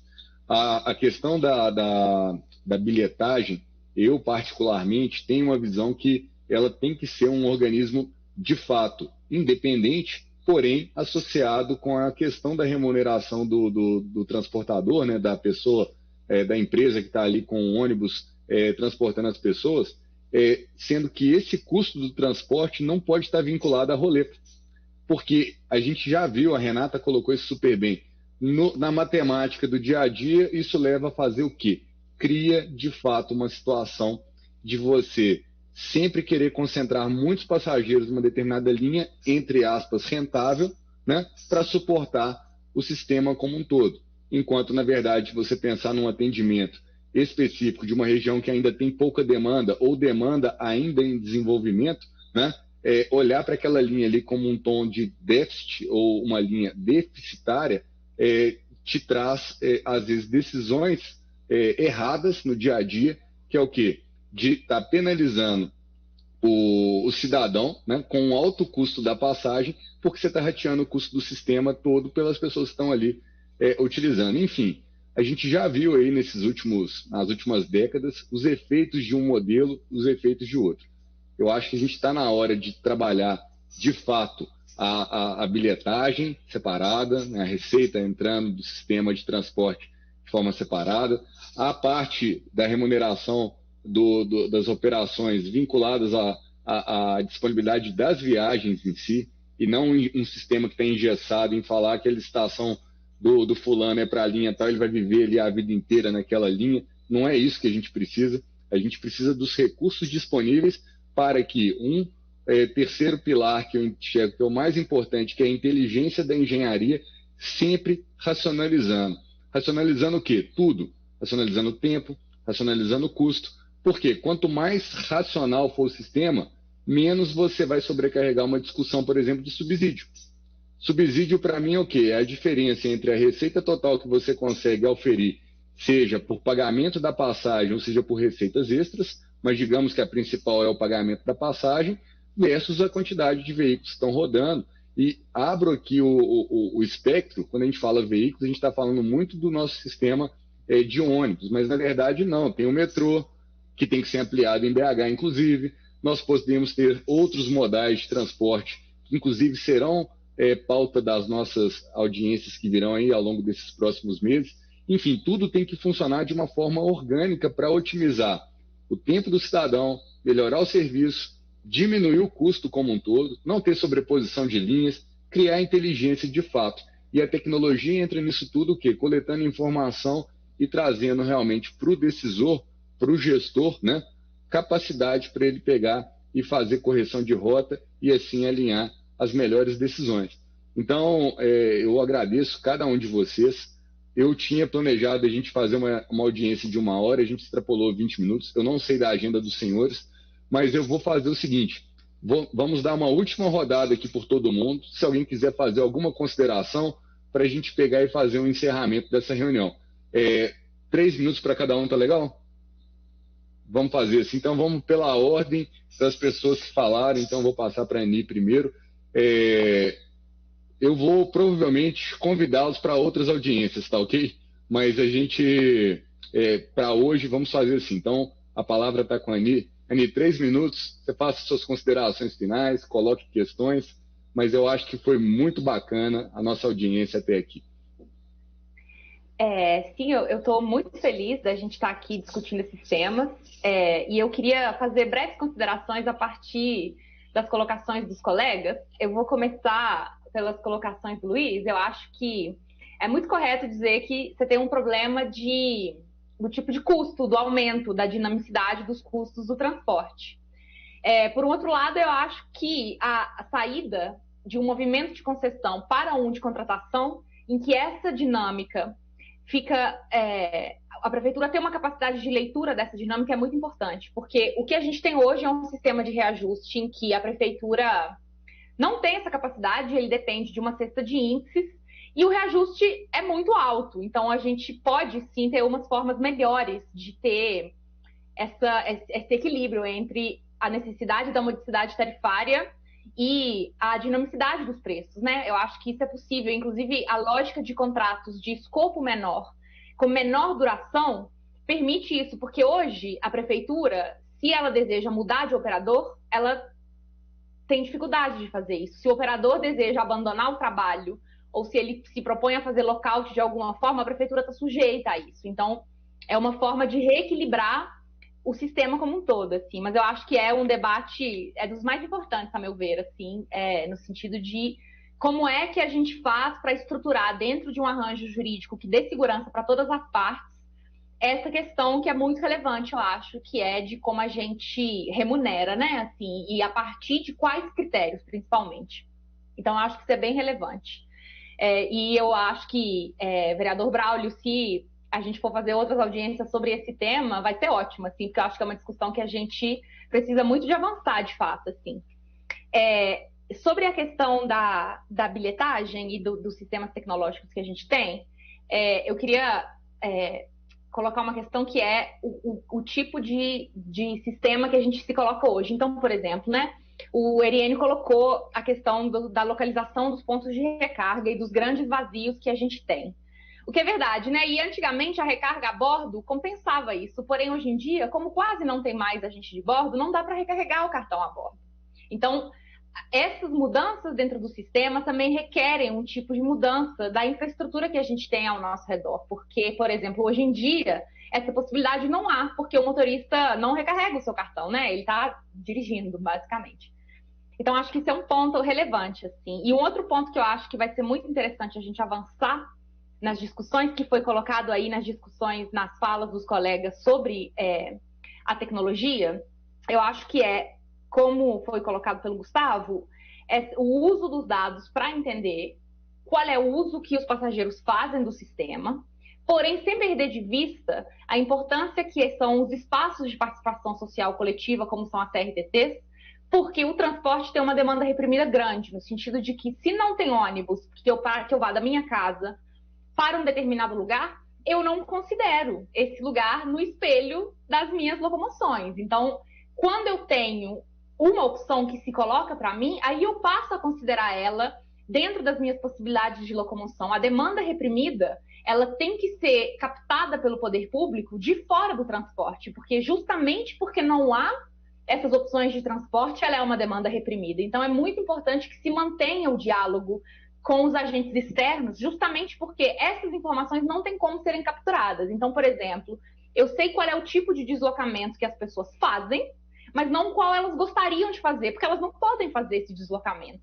Então, é muito importante que a gente mantenha um diálogo com a sociedade civil, justamente para poder entender essas questões, para que a reestruturação do transporte seja um processo participado, né, da sociedade, assim, especialmente dadas as necessidades distintas de locomoção que as pessoas têm dentro da própria regional, por exemplo, né?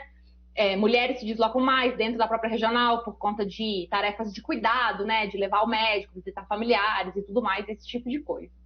E, por fim, realmente, para concluir, eu acho que há uma importância muito grande, como foi colocado, por exemplo, sobre a questão do FGTS, de avançar na estabilidade dessas tecnologias justamente para ampliar o acesso à informação. Assim, eu acho que isso é o cerne do problema. E, por fim, eu imagino que o vereador Braulio já tenha isso em mente, dada a sua fala, vereador, que a gente discuta não só as formas de remuneração de contrato, mas também a possibilidade de que a remuneração seja externa ao sistema, ou seja, de que tenha subsídio, né? Porque a gente sabe que hoje o sistema se mantém sozinho somente em casos muito específicos. E a lógica do subsídio cruzado, que é o que mantém o sistema hoje, né, no sentido de que algumas linhas, entre aspas, compensam outras, ela entra facilmente em desequilíbrio por conta, por exemplo, do sistema como o Uber, que, por exemplo, no Rio, ele de fato alimenta certas áreas, mas, por um outro lado, você tem linhas alimentadoras com as quais ele compete. E a falta dessas linhas alimentadoras faz com que as pessoas recorram ao Uber. Então, a forma de integrar esses sistemas que são hoje externos ao sistema de transporte, ela tem que ser pensada com cuidado no sentido de não tornar o transporte uma coisa escassa. Porque a lógica do transporte, enquanto estruturante da cidade, é de que ele seja disponível o tempo todo para o usuário. Então, a ideia do transporte, a eficiência do transporte, ela tem que ser centrada na ampliação da oferta. Não somente porque a gente não quer que os ônibus sejam lotados e tal, porque há uma demanda pela qualidade, mas pelo fato de que a gente quer que uma porcentagem maior de viagem seja realizada por transporte coletivo ou por modos ativos integrados ao transporte coletivo. Então, eu acho que é bem importante a gente fazer essas considerações no sentido de não mover o transporte ainda mais na direção da escassez, e sim mover na direção da abundância, né, da oferta, de maneira que o usuário, eu acho que nessa colocação que o Eriane fez, no sentido de a amplitude da demanda e a amplitude da oferta, eu acho que a gente tem que se centrar num quesito da abundância, assim, no sentido de prover um transporte que atraia, inclusive, usuários, e não só que realize a demanda que está presente. No mais, eu espero que a gente se encontre novamente para poder avançar nessas discussões, né? Eu acho que é bem isso, cada um a partir da sua posição, todo mundo deseja um processo de melhora. Eu agradeço muito em nome do IDEC o convite, a gente está à disposição, no nosso site tem a íntegra da carta que a gente mandou para os vereadores, para a prefeitura, e também outros trabalhos que a gente tem feito, né? Sobre CPIs, greves, levantamentos variados sobre transporte. Então é isso, agradeço mais uma vez, é uma alegria estar aqui, espero que a gente se veja novamente em breve. Obrigado, Ani, pelas palavras. Vamos agora então passar para Renata. Renata, está aí? Vereador, só vou pedir licença para eu falar primeiro que eu tenho uma reunião, conversei com a Renata. Então vamos lá, Gustavo. Vai ser rapidinho, só para encerrar. Então vamos passar o Gustavo. Eu queria agradecer. Vou só agradecer a oportunidade, agradecer a todos vocês. Só um ponto, né? O Irene falou da questão do on-demand. Eu ouvi isso dos operadores, então, obviamente, não é nenhuma crítica à BH Trans. A gente tem uma representação de transporte sob demanda, já conversamos com a Liliane disso, explicando sobre os sistemas de transporte sob demanda, que são muito complexos. Eu acho que tem que fazer mesmo, quanto mais melhor, entender a complexidade do sistema sob demanda, entender principalmente as faixas e as localidades como eles se encaixam. Eu acho que esse trabalho é muito importante. A questão da bilhetagem, né? A gente vê que tem uma dificuldade, até pouco tempo atrás a BH Trans só recebeu MCO, que eram os dados resumidos, vamos dizer assim, né? Por viagem, por passageiro. Então, ter acesso a esses dados brutos, criar sistemas de BI, que você vai conseguir identificar todo esse padrão de origem e destino, isso de fato que está sendo conduzido, eu sei que já está em processo, né, lá dentro, isso é muito importante, isso muda não só a reespecificação, como o efeito disso na ponta. Isso muito o que a Anne falou agora sobre ouvir as pessoas, é claro que numa CRTT, você ter as audiências públicas, isso é fundamental, a gente escutar as pessoas, mas a gente consegue atingir um número muito pequeno de pessoas percentualmente. E quando a gente escuta os dados, isso é volume grande, porque quando a gente fala de bilhetagem, um erro muito comum que acontece é falar que a gente não consegue entender o que as pessoas querem. É diferente a gente falar que ela só tem aquela oferta, mas ela quis ir para algum lugar. E quando a gente conecta origem e destino, mas no meio teve um transbordo, a gente consegue entender que ela só fez o transbordo porque para onde ela queria de fato ir, ela não conseguiu. Só que a gente também tem dados de telefonia. Então, nós somos a primeira empresa do Brasil a fazer um trabalho de reestruturação do sistema com base em dados de telefonia.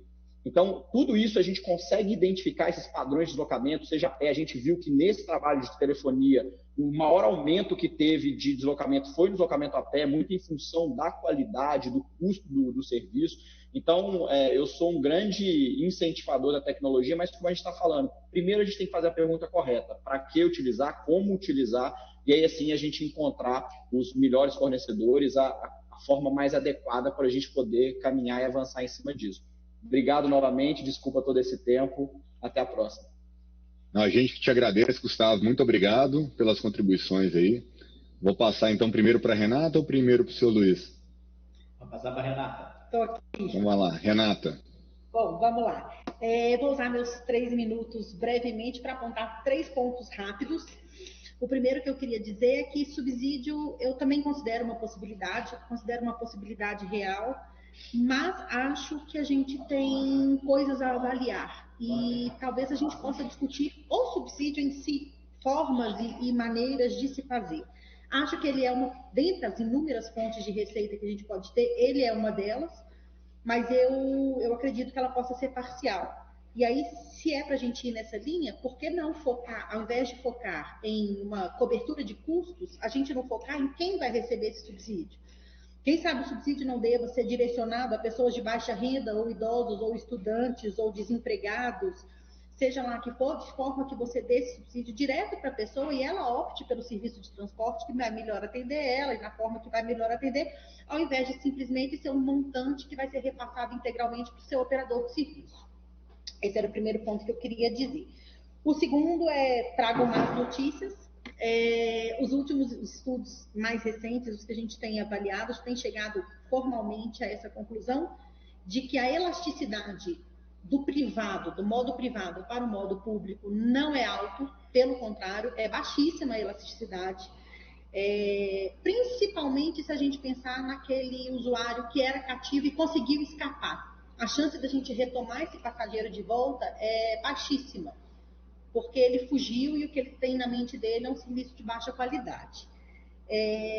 De modo geral, a gente vai conseguir trazer esse passageiro do privado para o público em duas circunstâncias: se ele enxergar vantagem ou se for mais barato. Seja vantagem de tempo, não necessariamente a vantagem precisa ser financeira, mas no dia que você estiver dentro do seu carro, preso no congestionamento, e o ônibus está passando direto no corredor exclusivo, você talvez considere que, se eu for de ônibus vai ser mais rápido. E, finalmente, concluindo isso tudo, que é sim possível a gente ter uma visão social do transporte, desvinculando e vinculando. Assim, temos uma visão social de transporte e mantemos a questão do negócio do operador, mas a desvincular as coisas. Vamos contratar o operador para fazer o negócio dele e deixa que a especificação do sistema fica com quem deva, com quem é o real dono, o real operador. Muito obrigada pela chance, estou à disposição, precisando, só chamar. Muito obrigado, Renata. Esse aspecto que você colocou, do equilíbrio, né, o subsídio, como fazer, eu enxergo muito o seguinte: por que a passagem tem que ser igual para todas as linhas, para todas as situações? Então, eu acho que vai exatamente em consonância com o que você está dizendo, né?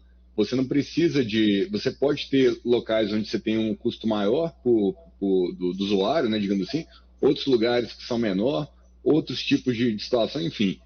O grande detalhe é que, se toda essa bilhetagem for feita apartada, esse montante todo arrecadado tem que custear, digamos assim, esse valor total X tem que custear um custo total Y, né?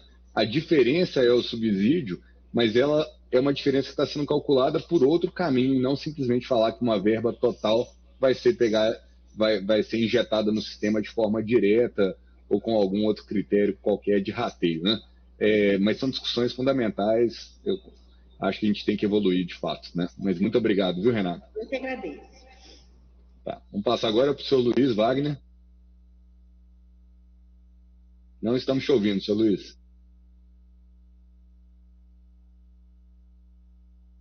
Seu microfone aqui está fechado. É só você habilitar o microfone.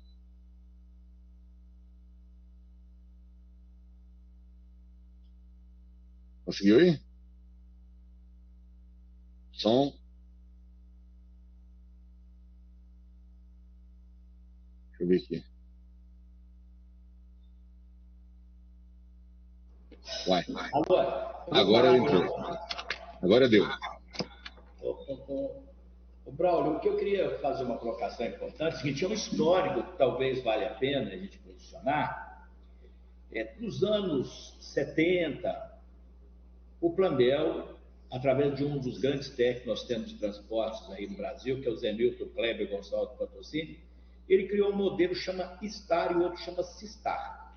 O que é o STAR e o que é o SISTAR? É um modelo tarifário que você já desenvolvia desde os anos 76, essa concepção que nós estamos discutindo hoje, com receitas alternativas, complementares e formas de subsidiar ou não o transporte, ou você criar um modelo operacional que você paga através de um contrato, como colocou a Ania. Só que, eu vou dar um outro exemplo importante. Nas últimas licitações que a gente tem visto no Brasil como um todo, em grande parte tem sido deserta. Por quê? Porque o custo, hoje, o tanto de novas tecnologias ou de implementação de novos serviços ou formas operacionais de controle, os empresários não têm interesse de participar porque economicamente quase que inviabiliza alguns lugares. Esse caminho tem ocorrido, exemplo claro, vou dar um exemplo: Sorocaba, que foi o primeiro modelo que depois, né, primeiro Belo Horizonte, mas depois Sorocaba criou um modelo de custo quilômetro muito interessante operacionalmente, que a tarifa veio desde o ano de 88 em Sorocaba. Esse modelo, por exemplo, hoje na última licitação de Sorocaba, mesmo pagando um modelo diferente para a empresa, ninguém entrou no segundo lote. E o primeiro foi um outro caminho de contratação de serviços, de obras e tudo mais, que ele acabou viabilizando a operação. Então, quando se fala de você ter uma contratação, ninguém investe um custo do sistema para um baixo período, porque você não consegue amortizar o seu investimento. Então, por exemplo, uma frota é remunerada e depreciada no modelo tarifário com 10 anos. No mínimo, você tem que ter uma característica nesse sentido. né? Então, são coisas bastante interessantes da discussão de alguns modelos tarifários e algumas concepções econômicas para fazer. O contrato cria um aspecto de você ter poucas pessoas interessadas. Exemplo disso, que você faz um emergencial para esse modelo, até com subsídio, ninguém aparece. Né, em grandes cidades que os serviços foram paralisados. Aí estava recontratando a empresa operadora para manter o serviço até que se conclua o processo licitatório. Então, a gente está falando assim, são modelos interessantes, são perspectivas interessantes, mas o sistema de transporte no Brasil, enquanto não houver a prioridade do transporte, você criar um modelo de custo, redução. Por exemplo, hoje você não tem nenhum benefício na compra de um ônibus para o transporte urbano, você tem todos os impostos e tributos vinculados. Então, na hora que você reduz o ISS, quem paga é o usuário, quem paga a taxa de gerenciamento é o usuário. Então, essa discussão que o empresário foi beneficiado é uma discussão que tem que ser avaliada de melhor forma. Todo custo que você incluir, ele é dividido e rateado pelo usuário. Seu Luiz.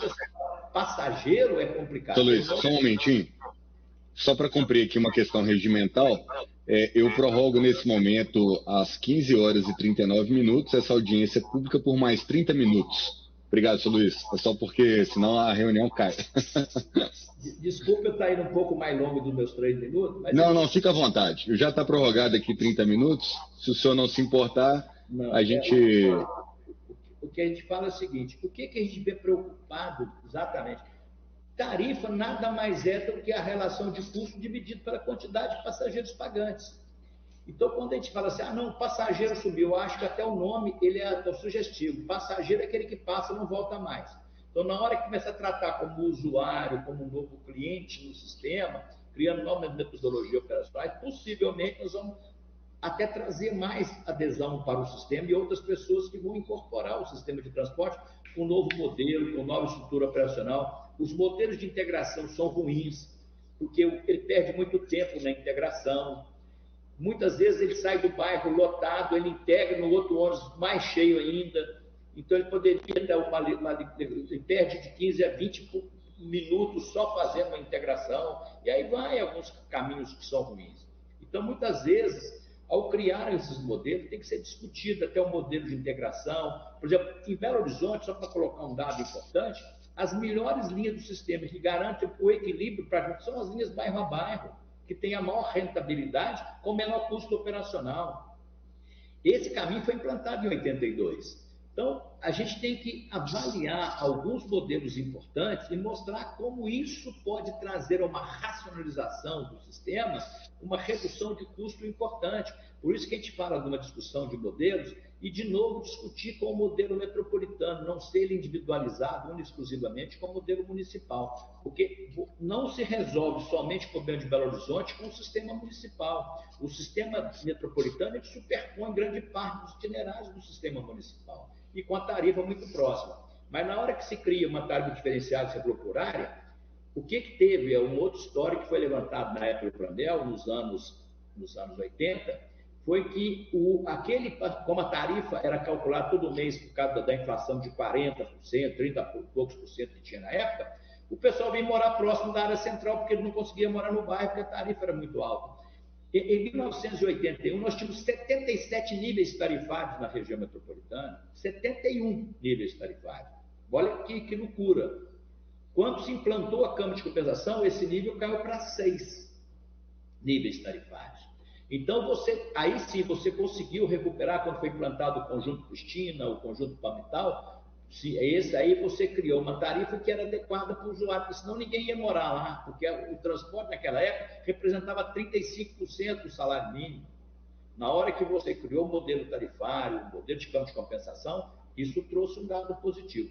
Por isso é o seguinte, é importante quem não conhece, ler um documento que chama STAR e outro que chama CISTAR. Foi desenvolvido pelo Zenilton no tempo de Plandel, e tem um documento que chama MONTE, Modelo Metropolitano de Transporte Integrado, que ele vincula todas as ações que você falou, do metrô, do trem, e tem o Modesta, que é uma metodologia tarifária do Eixo Sul, que definiu algumas características que está na BH Trans. Nós desenvolvemos em 2011 um documento que nós entregamos na BH Trans, chama Modesta, que é um modelo... Esses documentos, eles estão na internet, seu Luiz? Não estão, porque é da BH Trans, ela nos contratou, isso foi para a BH Trans. Eles são públicos ou não? Porque se eles forem públicos, a gente pode incorporá-los à documentação da audiência pública e colocar disponível para as pessoas lerem, para estudar. Se for possível, Iriene, eu não sei se é ou não, a gente pode procurar saber. Mas só para você ter uma ideia, quando nós criamos o modelo, fizemos o estudo do Eixo Sul, por exemplo, aquela região próxima ali do Leroy, nós falamos que devia ser um grande terminal que a gente chamava de CITAS, com integração, com transporte, iria para ali e voltar ali, sim, você teria todo o veículo, não vir para a área central, mas com o modelo do metrô, integrando com a Savassi, a região da Lagoinha e com Venda Nova, e depois integrando com os outros módulos para todos os eixos que estariam definidos. Esse desenho foi feito lá, nós apresentamos 12 alternativas, que é um caminho que a gente fala de suma importância numa discussão da estrutura espacial do sistema.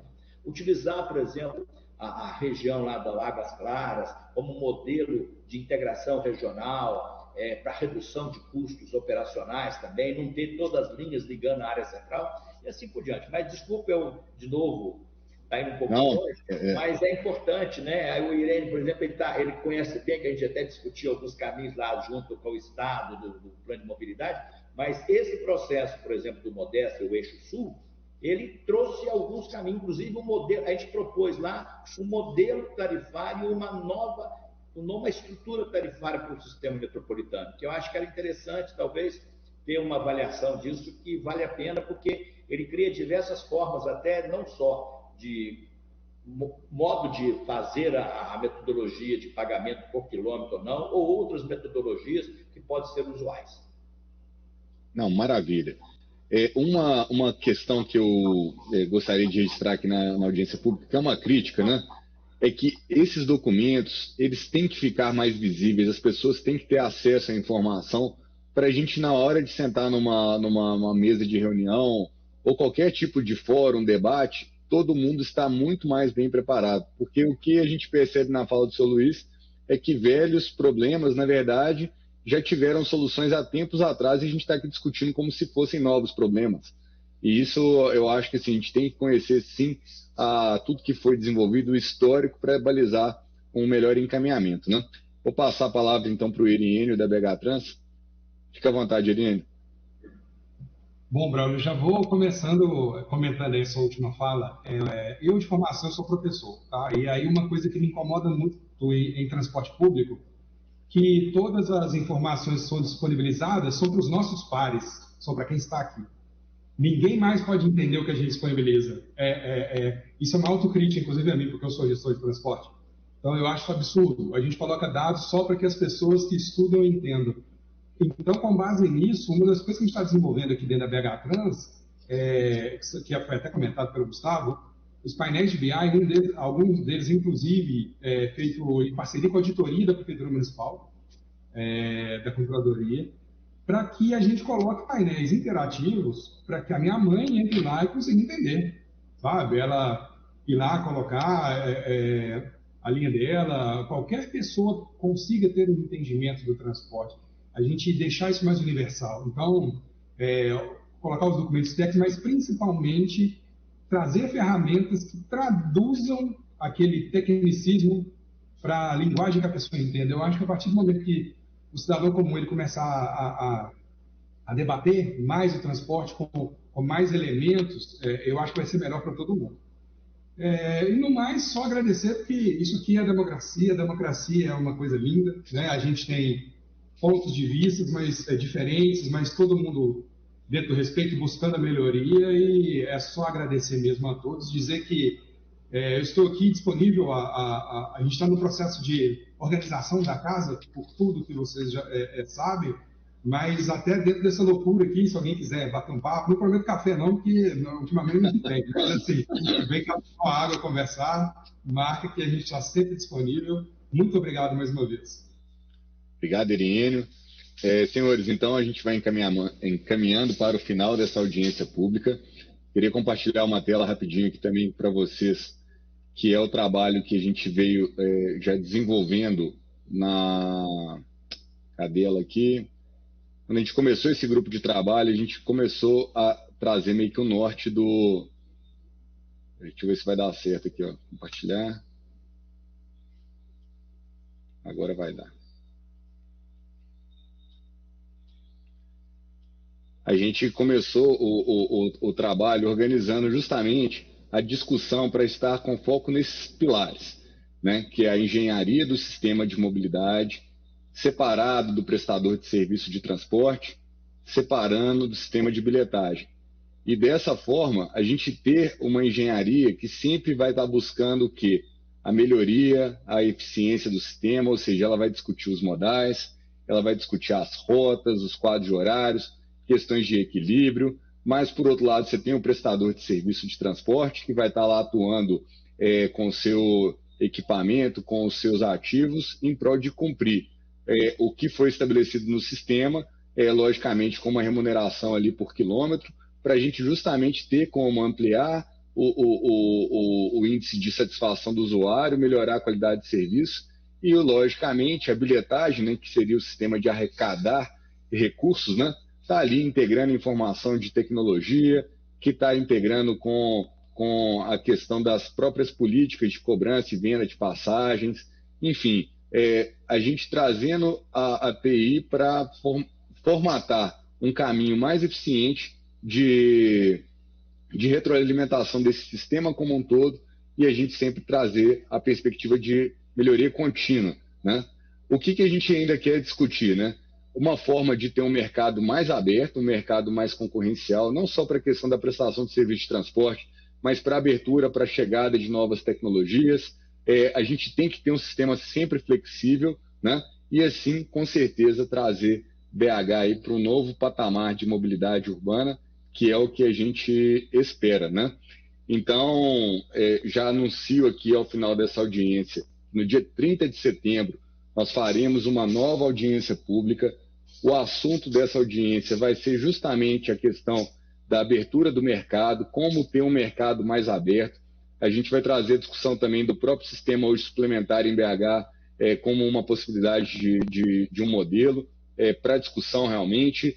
A questão da integração metropolitana, o senhor Luiz fez várias referências a esse quesito. Então, o objetivo nosso aqui nessa comissão, nesse grupo de estudos sobre mobilidade, é de trazer a informação. No mês de outubro, final do mês de outubro, a gente já vai entrar nos assuntos dos modais, né? Porque muita gente nos cobra, mas poderia ter o VLT, pode ter o metrô em malha viária aérea, pode ter o próprio metrô tradicional, metrô underground, enfim, nós temos que trazer realmente de novo à tona quais são as discussões viáveis e o que de fato é utopia para uma cidade como a nossa.